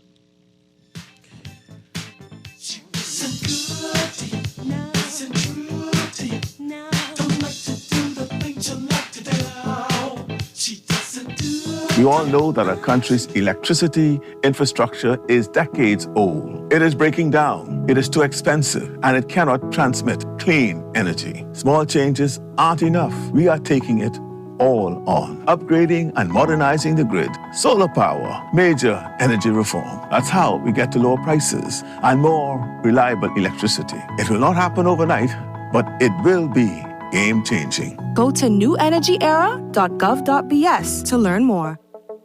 Tired of banks forcing you to use technology to bank the way they want you to? Your convenience is important. So no matter what your banking needs, Commonwealth Bank's friendly staff are always available in branch for that personal one-on-one service. But when you choose technology, our online and mobile banking app offers you state-of-the-art functionality. The choice is yours. Commonwealth Bank. Bank the way you want. Now let me see now. 326 ETIC. Hello? This Epic Eckert Battery. This Miss Beulah from round the corner. I hear you're selling tires now on Wolf Road too. Praise the Lord. It's about time. I live Fox Hill and Fire Trail. It's too far. That ain't all. They open Monday to Friday, 7 a.m. to 7 p.m. On Sunday and holiday, 8 a.m. to 4 p.m. My brother Sam, he's a hacker, and he could go right there and get fixed up. Call us at 326 EPIC. We ship also to the Family Island. This is Guardian Radio, 96.9 FM, Nassau, Bahamas. A hot summer. Get ready for the NACAC Athletics 3rd Annual New Life Invitational as the race to Paris continues. Join us on Sunday, June 16th at the original Thomas A. Robinson National Stadium as Team Bahamas and over 170 international track and field athletes from over 18 countries compete for another chance to qualify for the Paris Olympics. Gates open at 5 p.m. Races start at 6 p.m. Don't miss the exciting individual races and relays from world champions and Olympians. Watch the epic showdowns beat the world, like Jamaica, Trinidad and Tobago, the United States, Canada, Liberia, and our very own Team Bahamas as they all battle in one of their last chances to qualify for Paris. Buy your tickets today at nacacparis.com or NACACparis.com. That's the New Life Invitational, Sunday, June 16th. It's gonna be hot. You don't want to miss it. Living with a neurological condition shouldn't define you. At Cleveland Clinic in Florida, we do whatever it takes to make life better today while discovering new treatments for a brighter tomorrow. From epilepsy management to specialized spine care and brain tumor surgery, we're delivering world-class neurology care for the day-to-day, for the days you live for every care in the world. Visit clevelandclinicflorida.org/Caribbean. This is Guardian Radio, 96.9 FM. Fresh news, smart talk, all day. The views and opinions of the hosts and guests are their own and do not necessarily reflect the position of the management and staff of Guardian Network. Wake up, it's a new day. Wake up, it's a new day.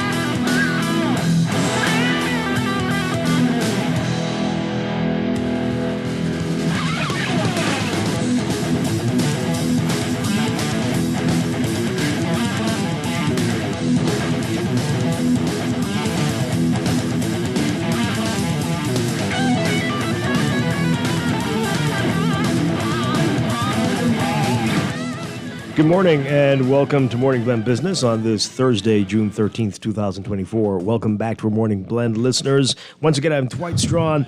This morning we are talking about the National Insurance Board, the contribution rate increase and the insurable wage adjustment as well. We're very pleased to have with us from National Insurance Board NIB, Assistant Manager of the Public Relations Department, Rudina Baisden, and a consultant, Jason Moxie. Great to have you with us. Good morning. Thank you. Thank you for having us. All right, so I think we've been talking about the contribution rate increase for a while. I think everybody knows that is July 1st, although we did get a call this morning. Someone asked if this is still happening.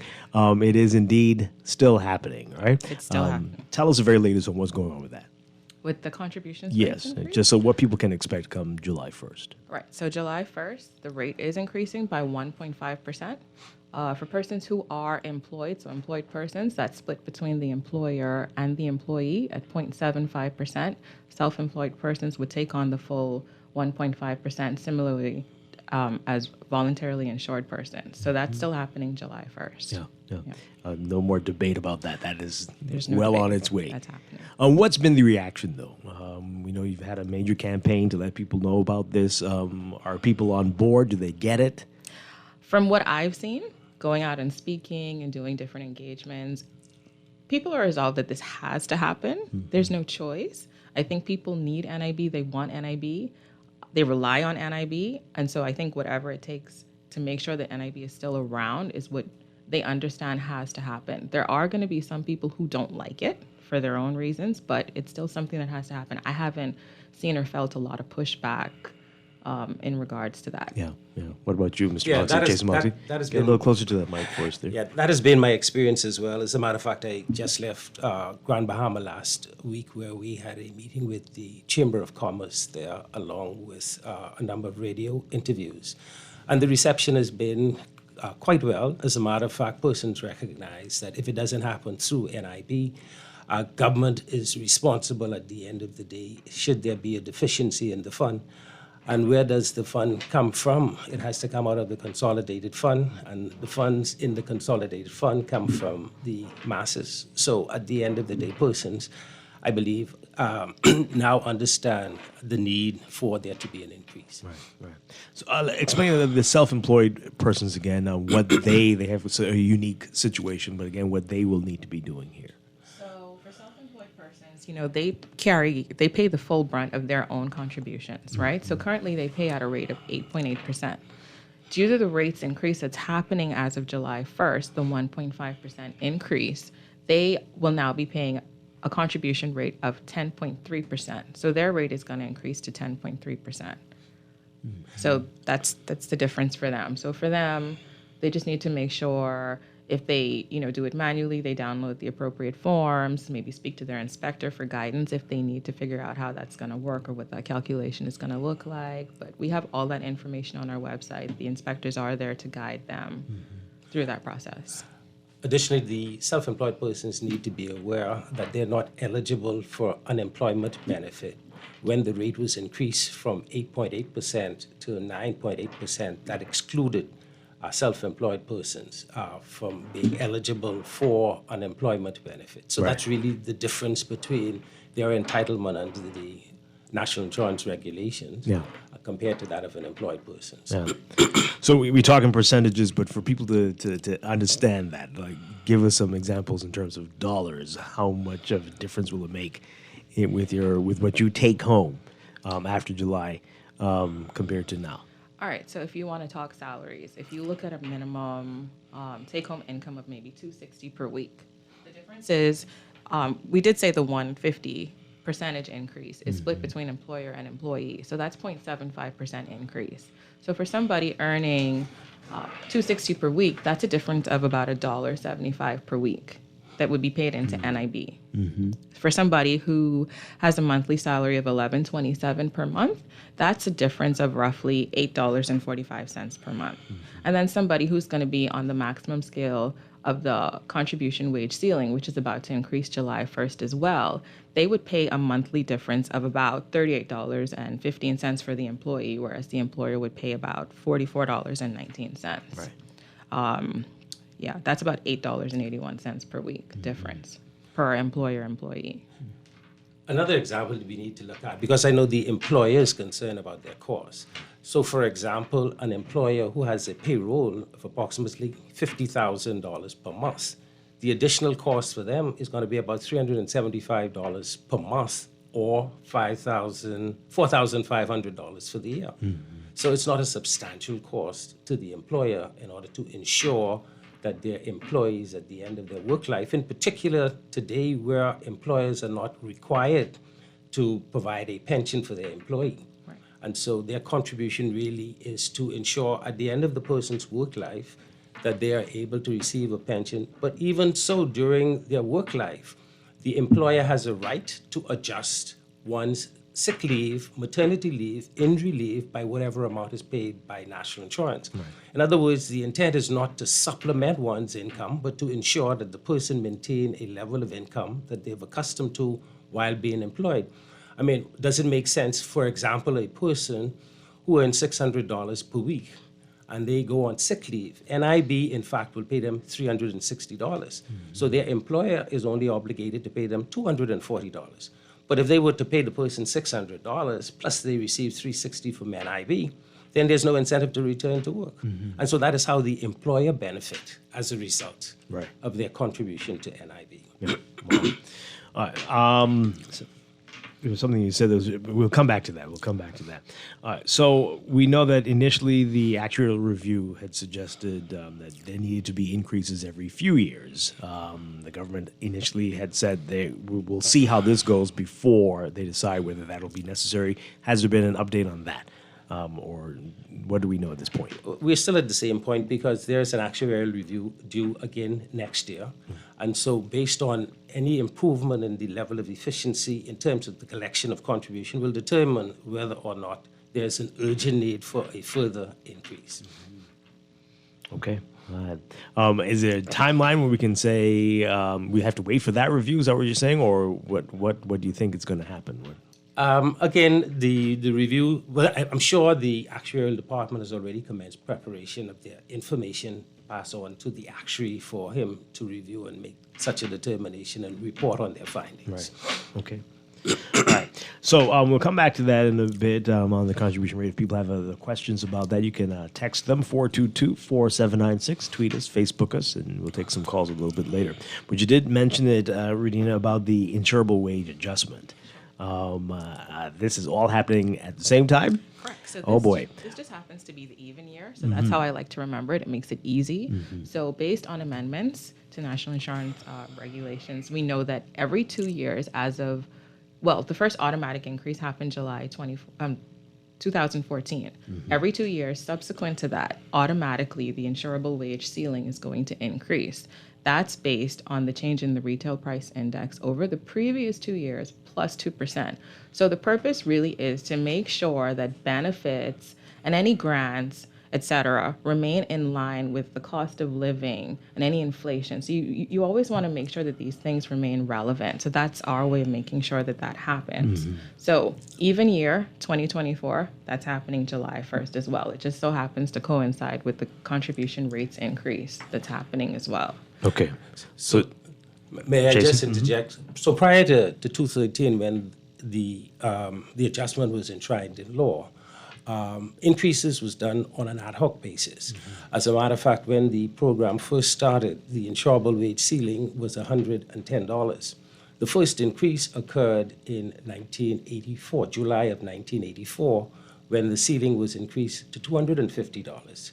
And there were multiple increases until 2013, when it was enshrined in law that made it mandatory that every 2 years the program was to review the existing ceiling in order to determine what the new ceiling should be. So with effect from July 1, the new ceiling will now move from $740 per week, or the monthly equivalent of $3,207, to $810 weekly, or the monthly equivalent of $3,510. This will result also in the increase in benefit payments to those persons whose salaries are above $740.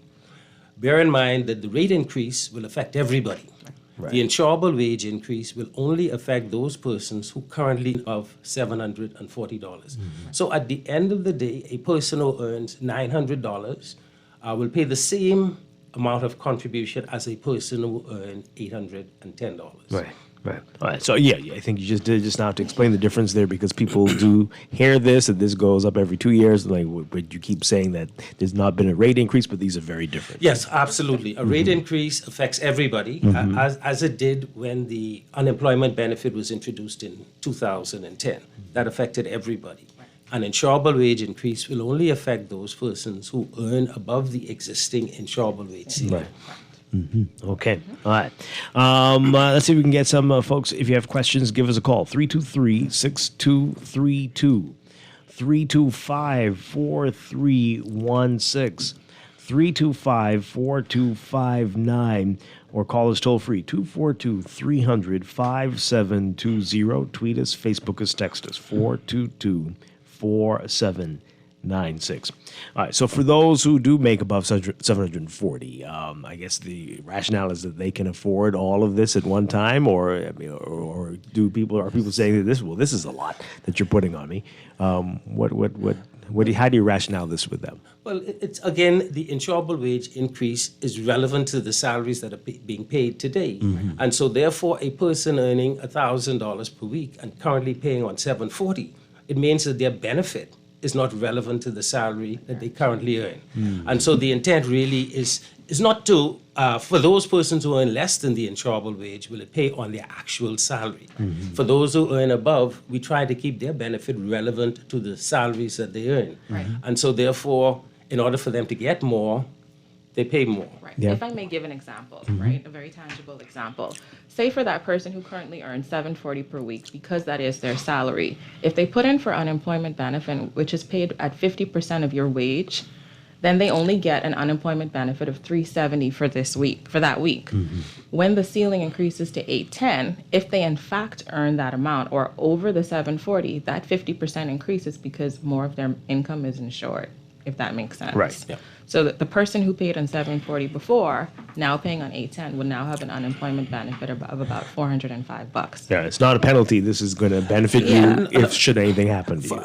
And using, just feeding off the same thing she said, a person who will now pay on $810, their sickness benefit would move from $444 to $486. That will not happen immediately because they would have had to make contributions for at least 26 weeks in order for there to be an adjustment because it's paid on one's average weekly insurable wage. So they in fact may have a combination of $740 and $810 during that 26 weeks period. And so it's not until the expiration of that 26-week period that they will fully benefit as a result of the increase in the insurable wage. Okay. Let's take this call. Good morning, caller. You're on Morning Blend Business. Good morning. Good morning. Am I on? Yes, you are. I had a question. I heard that they're going to be increasing national insurance rates. I understand that part. But I also heard that the public service, they're going to be switching from being paid monthly to being paid bi-weekly. I want to know, by switching us from monthly to bi-weekly, will we be paying overall, annually, more national insurance or less? And how is all of this going to benefit us as public officers who are permanent and pensionable and being paid monthly? I'm going to hang up and listen to your call, okay? Okay, interesting. You got the question? Yes. Thank you very much. Appreciate it. So the fact that they're moving from monthly to bi-weekly does not affect your your contribution payment. A person who works, who pays contribution weekly, who pays for 52 weeks, pays the same amount as a person who pays monthly, who pays 12 months for the year.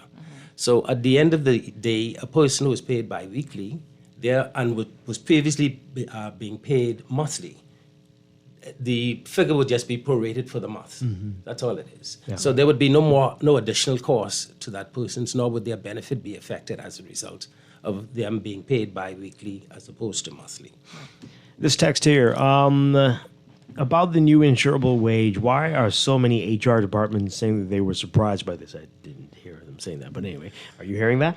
And that there should have been better communication and notification of this change. A lot of them are saying that they did not budget for this change. Well, the law was amended in 2013 that specifically state that biannually, commencing 2014, there would be a review of the National Insurance insurable wage ceiling. And if they would check back, they would find that there was an increase in 214, 216, 218, 220, the last one having occurred July of 2022. So it's not new. I agree that perhaps more public relations could have been done regarding the proposed increase, but this is something that's been going on now for the last 10 years. Right. Yeah. Right. And you're saying this is going to be indefinite, This right? is every 2 years. Every 2 years on the even In the years, as you said. foreseeable future, correct. It's been enshrined in the law. The Right. law specifically states that every 2 years there will be a review of the insurable wage ceiling in order to determine where the ceiling would go to. Right.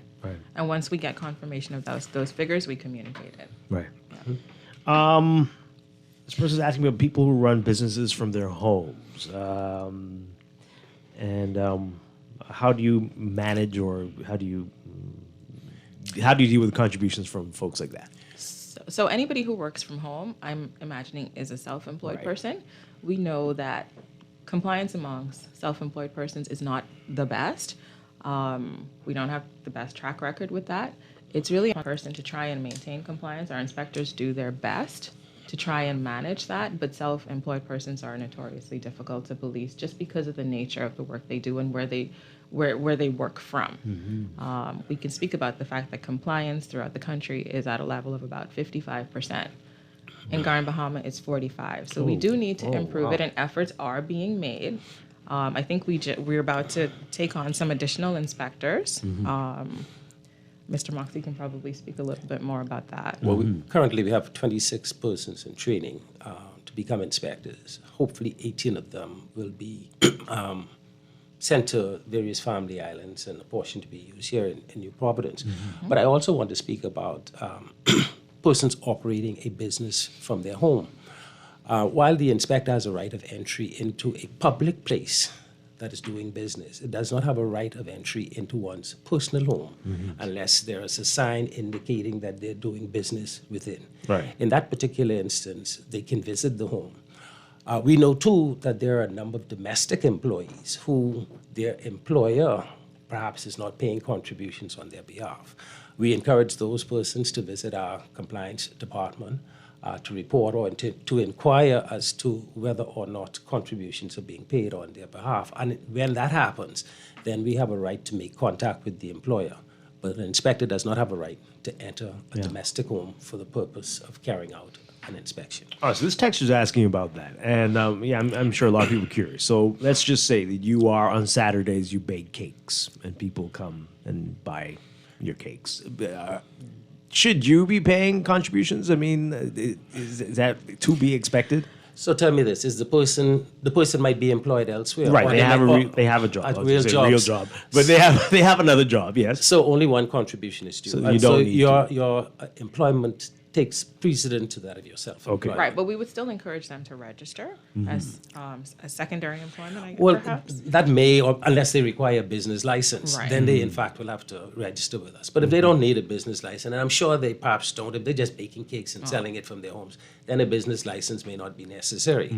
But if a business license is necessary, I mean, for example, if you're operating a store from your home, then you would need a business license in order to operate that store. So therefore, you in fact will have to register with NIB as a secondary employer. No contributions are required because you're paying contribution as an employed, or you might even be self-employed, paying. You might be a self-employed plumber. You're registered with us and paying contribution as a self-employed plumber, but you also operate a store. So therefore, you don't need to register a second time, only for the purpose of securing a business license. But if it is your primary means of income, you definitely should. Absolutely. You definitely should. All right. Tex was asking, where does NIB stand with persons losing their jobs? A lot of people don't know if they're eligible to claim benefits from NIB after being terminated from their job fairly or unfairly.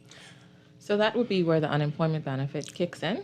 We actually do encourage employers, specifically the HR department, to keep copies of the termination certificate, the B80 form on hand, so that, when you're doing, the handover, et cetera, that you fill out this form and you give it to the employee so that they can have it to submit to NIB, within a certain time frame, within the 3-month application time frame. Mhm. So there is the unemployment benefit that's available for employees. Okay. But bear in mind the qualifying conditions for the award of unemployment benefit is where the person must have made a minimum of 52 paid contributions, of which 7 must be in the 13 weeks immediately preceding and 13 within 26 and 7 within 13 weeks. Okay. All right. In addition to that, that person would be required to visit the Department of Labor, where they must register and secure a certificate indicating that they've registered for employment and there's no employment available. They will have to go back every fortnight in order to confirm, in order for payment to continue. Now, it's important also to note that on termination, if you receive pay, vacation pay, accrued vacation pay, or pay in lieu of notice, or severance pay, all of that is taken into consideration before your unemployment benefit can commence. In other words, if you got 2 weeks pay in lieu of notice, you had 4 weeks accrued vacation, you had 4 weeks severance pay, which means that you would have received 10 weeks payment. And so therefore, your unemployment benefit cannot commence prior to 10 weeks and 3 days.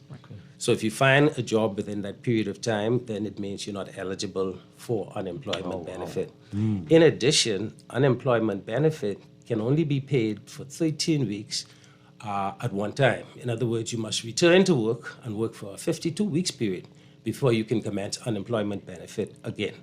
Now, if you did not use the entire 13 weeks, in other words, you found a job prior to the expiration of the 13 weeks, and so you were paid for 7 weeks, and then you return to employment, and then you're terminated again, then you're eligible for the 6 weeks of unemployment benefit. Okay. This texter says, how will the new increases affect people retiring next year who are paying the ceiling rate now, at the ceiling rate? I'm retiring next year and I pay on the ceiling. Will my pension be based on the now ceiling? No. So what happens is your retirement benefit is based on your best 5 years of contribution. So today, your best 5 years can only be 2 years at 740, 2 years at 710, and 1 year at 670, because the insurable rates that existed during your best 5 years of employment.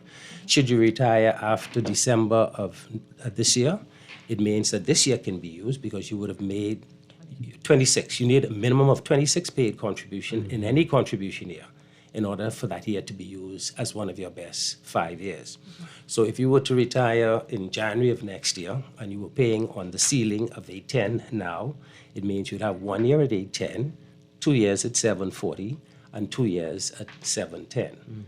And so you take the average of that, and that will determine your average weekly insurable wage, which will then be the basis for the award of retirement benefit. We know that for the first 500 contributions, you're given 30%.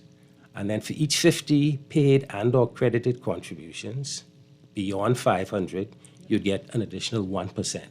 But your benefit will not exceed 60% based on 40 years of service or 2,000 paid contributions. Sounds very complicated. But, oh boy. Okay. This person says, can you ask if senior citizens are getting a pension increase this year, or when will that happen?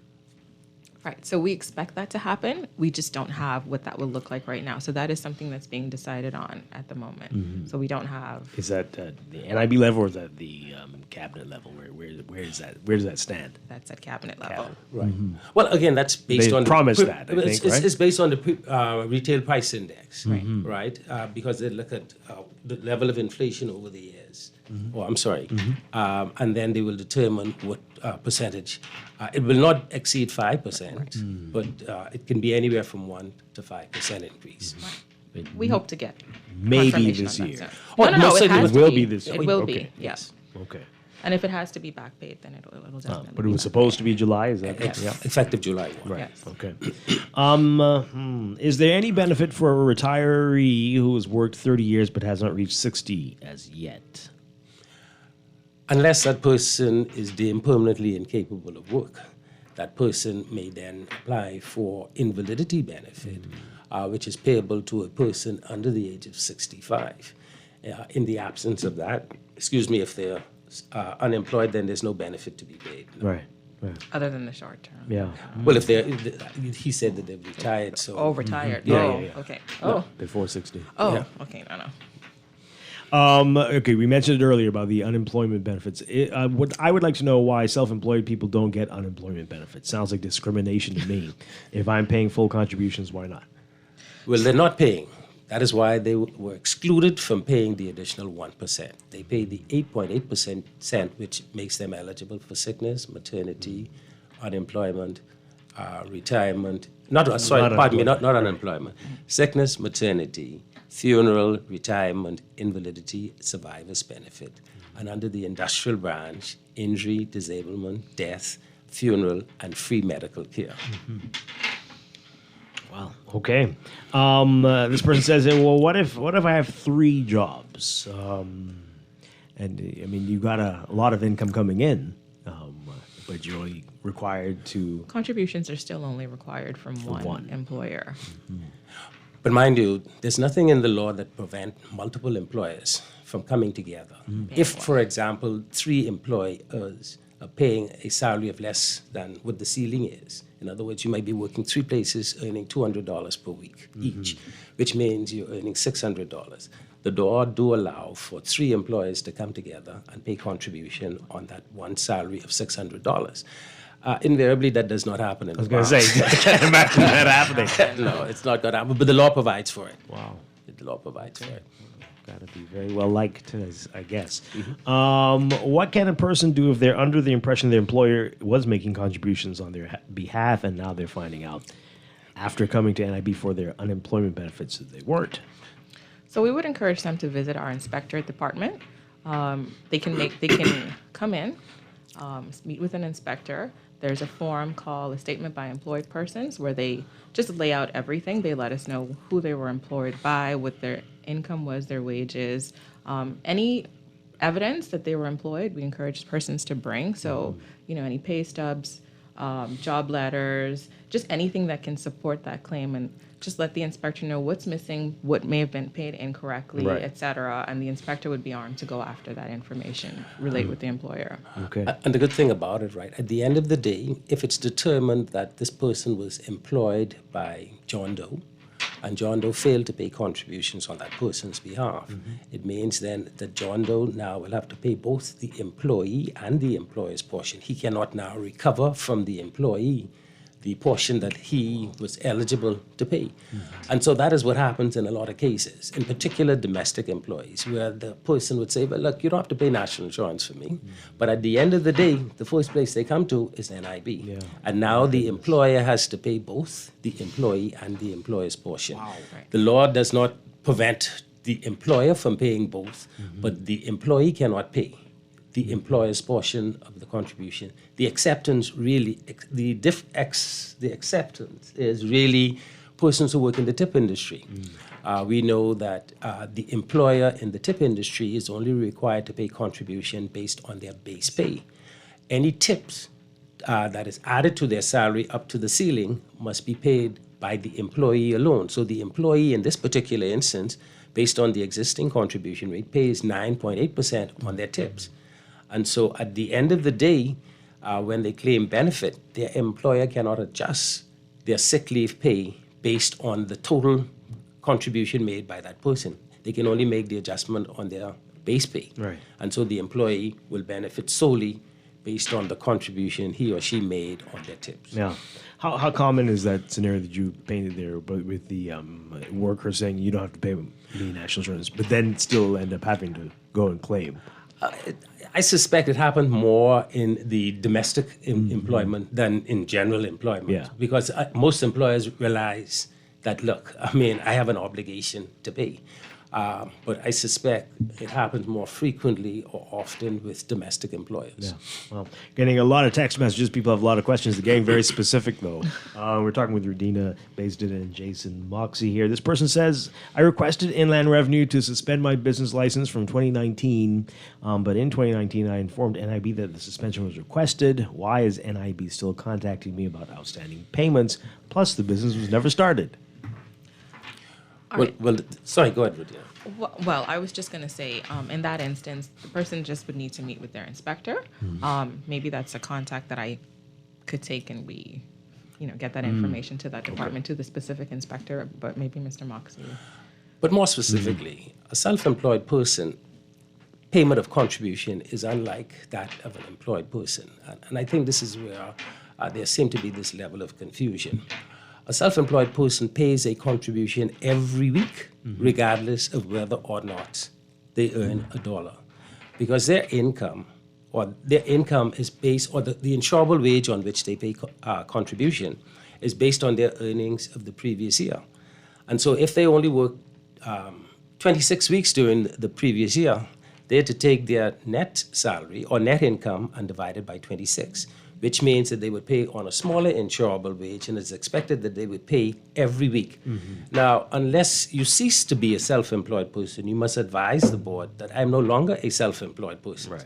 If you don't do that, then it is expected that you're still self-employed, and therefore a contribution is due. Okay. And so I think that is where the confusion comes in. All right, this person says, I own a service business and do most of the work myself, but there are times, roughly 5 to 7 days spread out over a month, where I hire part-time assistants. Some of them have regular work and some don't. Should I pay NIB for those who are not fully employed, although they might have only worked for a few days out of the month for me? Contributions are due based on salary earned for the week.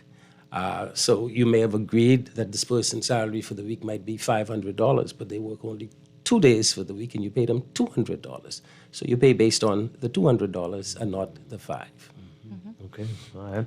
I heard the insurable wage ceiling is increasing. If, for example, a self-employed person paid national insurance contributions of 9.8% on a salary of $42,000 consistently, do they get the same benefits as an employee who's registered under a company? And what additional benefits will be derived from the upcoming increase? I think we went through some of that already, but what do you say to that? Well, a person who has a limited liability company has the option of paying either as an employed or self-employed person, all right? So if they opt to pay as an employed person, they would pay on their actual salary or their salary up to the ceiling of currently $740 per week. 3.9% employed person's contribution, 5.9 employers' contribution. That is if they have a limited liability company. If they opt not to pay as an employed person, then they would pay 8.8%, eligible for all of the benefits with the exception of unemployment benefit. Okay, all right. I have a housekeeper registered as self-employed, which means she pays her own national insurance. Am I cleared of any obligation to make her national insurance contributions?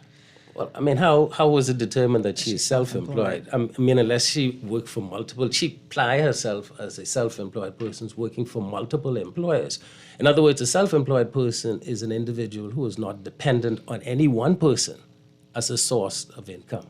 In other words, it's a contract for service.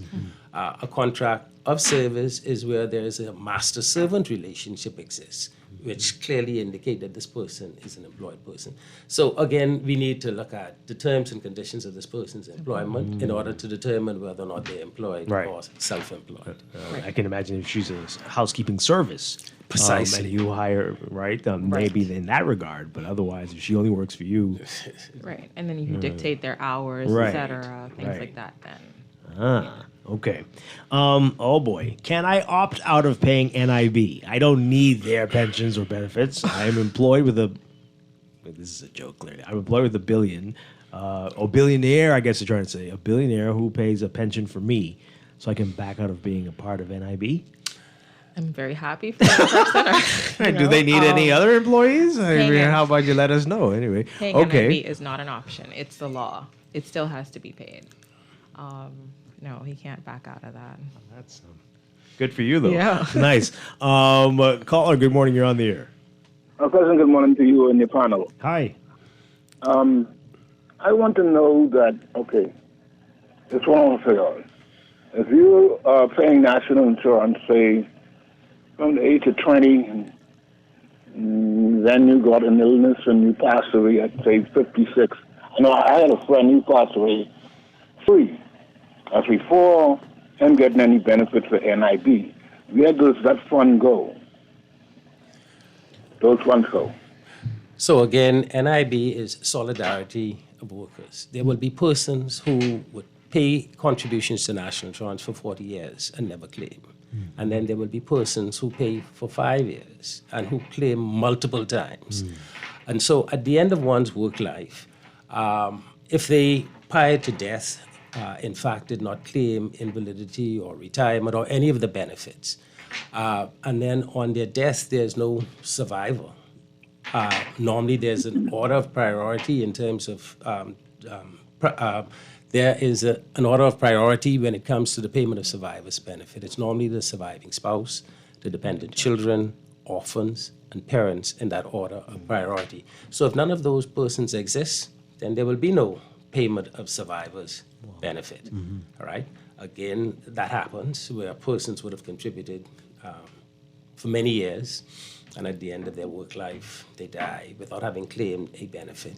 That, in fact, will support the payment of benefit to those persons who are in need. Right. Now, if the person die as a result of an industrial accident, then that's different. Then the law require that the board must make a payment in respect of a person who died as a result of an employment accident. And that payment is $10,000. And it can be paid to multiple persons. It's paid to multiple persons at the discretion of the director. And it might be shared equally, or it might be shared, one person get more than the other. The one person may show a greater need than the other. And so that's just the way the law is. Okay, caller? Yeah? Okay, thank you. All right, thanks a lot. Yeah, we're in this together, right? You have to... Solidarity of work. The strong take care of the weak, the poor take care of the rich. Wow.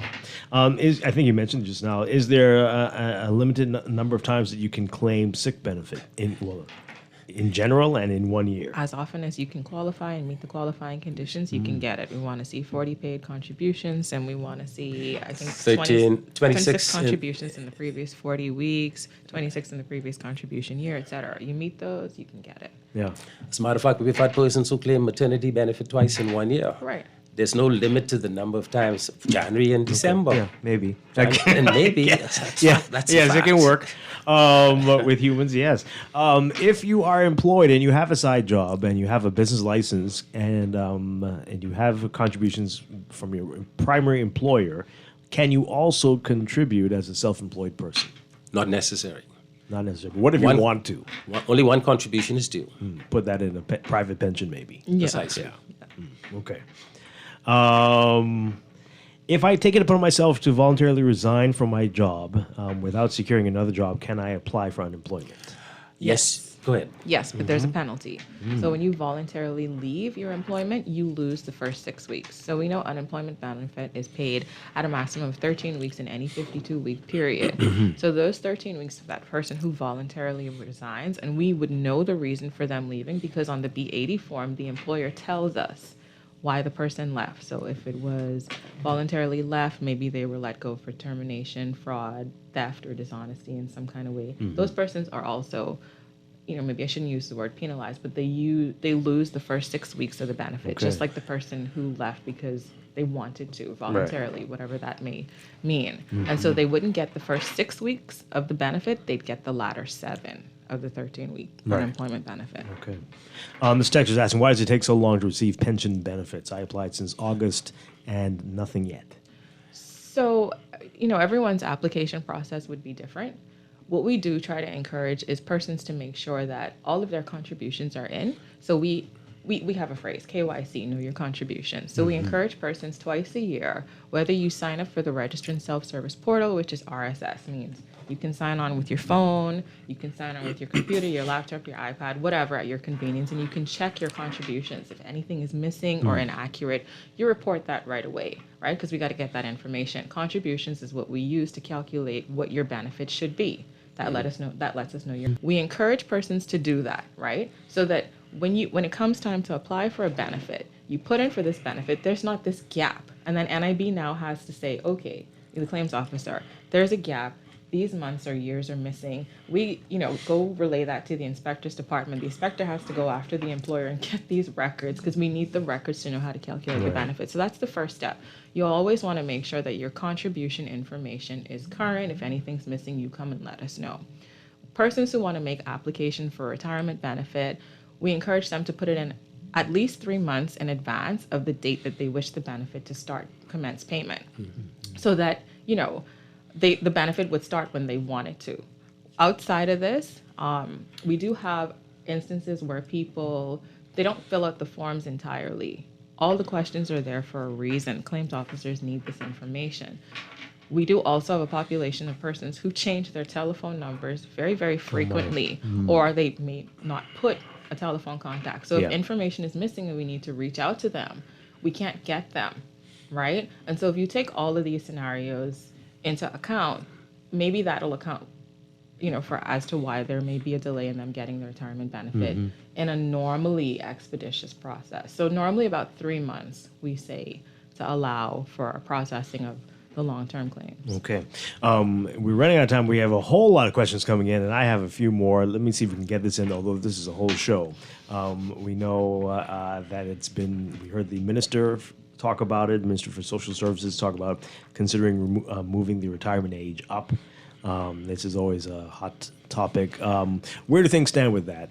How long will this examination take place? And how likely is that going to happen? How likely is that going to be? Well, the actuarial report did recommend that we move the retirement age from 65 to 67. But that's not something that can happen overnight because that would adversely affect those persons who are coming up on the age of 65. Right. So the recommendation was commencing 2030 that you increase the retirement age by 1 month for each year. So it means that it would take you to 2054 before you can retire at 67 and receive a pension. And so, that is still under consideration. Right. It's not something, as I said, can happen immediately. No. The same thing happened when they not the same thing, but when they increased the number of contributions required for retirement benefit from 150 to 500, there were a number of persons who fell right within that period who was adversely affected by it. And so what happened was that the board had to introduce a retirement grant for those persons who made between 150 but less than 500 contributions. Wow. And so when they reached the age of 65, they were given a lump sum payment as opposed to a monthly pension because they were adversely affected because of the increase from 150 to 500. And the same thing will happen, I suspect, in the case where you increase the retirement age. Yeah. There will be persons, and that is why it cannot happen immediately. But again, the recommendation is for you to increase it by 1 month for each year you're over the age of 65, commencing 2030. But not set in stone, not necessarily going to happen. And precisely. Right. Right. I don't know if this person's being serious here, but anyway, can we make maternity leave fair across the board by allowing men to apply for paternity leave benefits for fathers? These benefits seem to only benefit pregnant women and the elderly. And the elderly. Okay. A great recommendation. I don't know if or when that's going to happen. I'm not sure that's a consideration at the moment. But what I can say is some private employers do offer paternity leave. For example, NIB does offer it, I think, for 4 weeks for males. 4 weeks? I think as the employer. As the employer, not NIB. Right. Yes. Right. So some private employers do offer it, but that's not a benefit currently offered by NIB. What is it, just time off, or is it you get some sort of benefit as well? I imagine they're paid if they're allowed to leave. That's very nice. But one thing happened as it relates to maternity benefit, where, for example, the mother never worked and never contributed to NIB. She is married. Her husband's contribution can be used for the purpose of paying her a maternity grant, a one-time lump sum payment. All right, so that was a consideration that was given as it relates to in a husband and wife situation. Yeah. Okay, all right. This time went by very quickly. You were thinking we were going to fill it, eh? This is I was thinking the same thing. This text says, the one thing I like about NIB staff, they know their work. If only we could say the same about politicians. Oh, boy. But that's a text. That's not me. But yeah, do you all have to like go to class, study? And this is a lot to know and remember all of these things. I'm very impressed with all of you. Thank you very much. Thank you. For being here this morning. All right, so I'm sure we're going to be talking a lot more once we get through July and see how things go. But thank you for being here this morning, Radina Baisden and Jason Moxie. Yep. I just want to encourage persons. We do have a social media presence. So I want to encourage persons. So I think there was a caller or a texter who spoke about being, I guess, surprised about the insurable wage ceiling increase. That does happen every 2 years. You can follow us on all of our social media handles. We have a Facebook page. It's National Insurance Board-Bahamas. We have a new website that's dedicated solely to the rate increase. It's nibrateincrease.com. We do have an Instagram page. It's NIB Bahamas. We have a YouTube page where we post all of our videos and all those nice commercials you see out there. We now have a TikTok page for the youngsters, right? So we have all the social media handles covered. So the information is there. And as it relates to the new insurable wage ceiling and the rates increase, the new C10 forms, meaning the Excel spreadsheets, those are there, as well as the contribution table. So we do have the information there. Flyers, videos, anything that you may need to guide you through this, as well as contact information if you want to reach out to like a local office manager, if you're in the Family Islands, the Inspector Department, etc. Excellent. Yeah. Thank you so much. Again, Radina Baisden and Jason Moxie, thank you for being with us this morning. Thank you. And that is going to do it for us today, folks. Pick up today's NASA Guardian for Guardian Business section and with latest in business news, brought to you in part by CFAL, growing wealth for future generations. I'll be back tomorrow morning with more Morning Blend and Morning Blend Business right here on Guardian Radio 96.9. Dwight Strachan, have a great day, everybody. Stay tuned for On the Clock with Aaron Green next.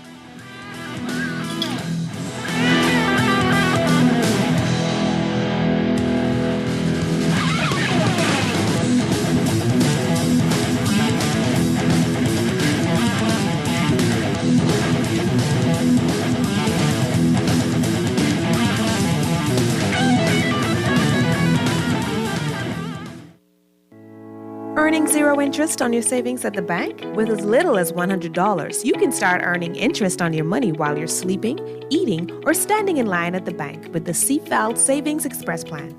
Ready to invest? Start by putting $1,000 into our mutual funds and earn interest there too. Because at CFAL, your interest is our interest. Visit CFAL.com to start now.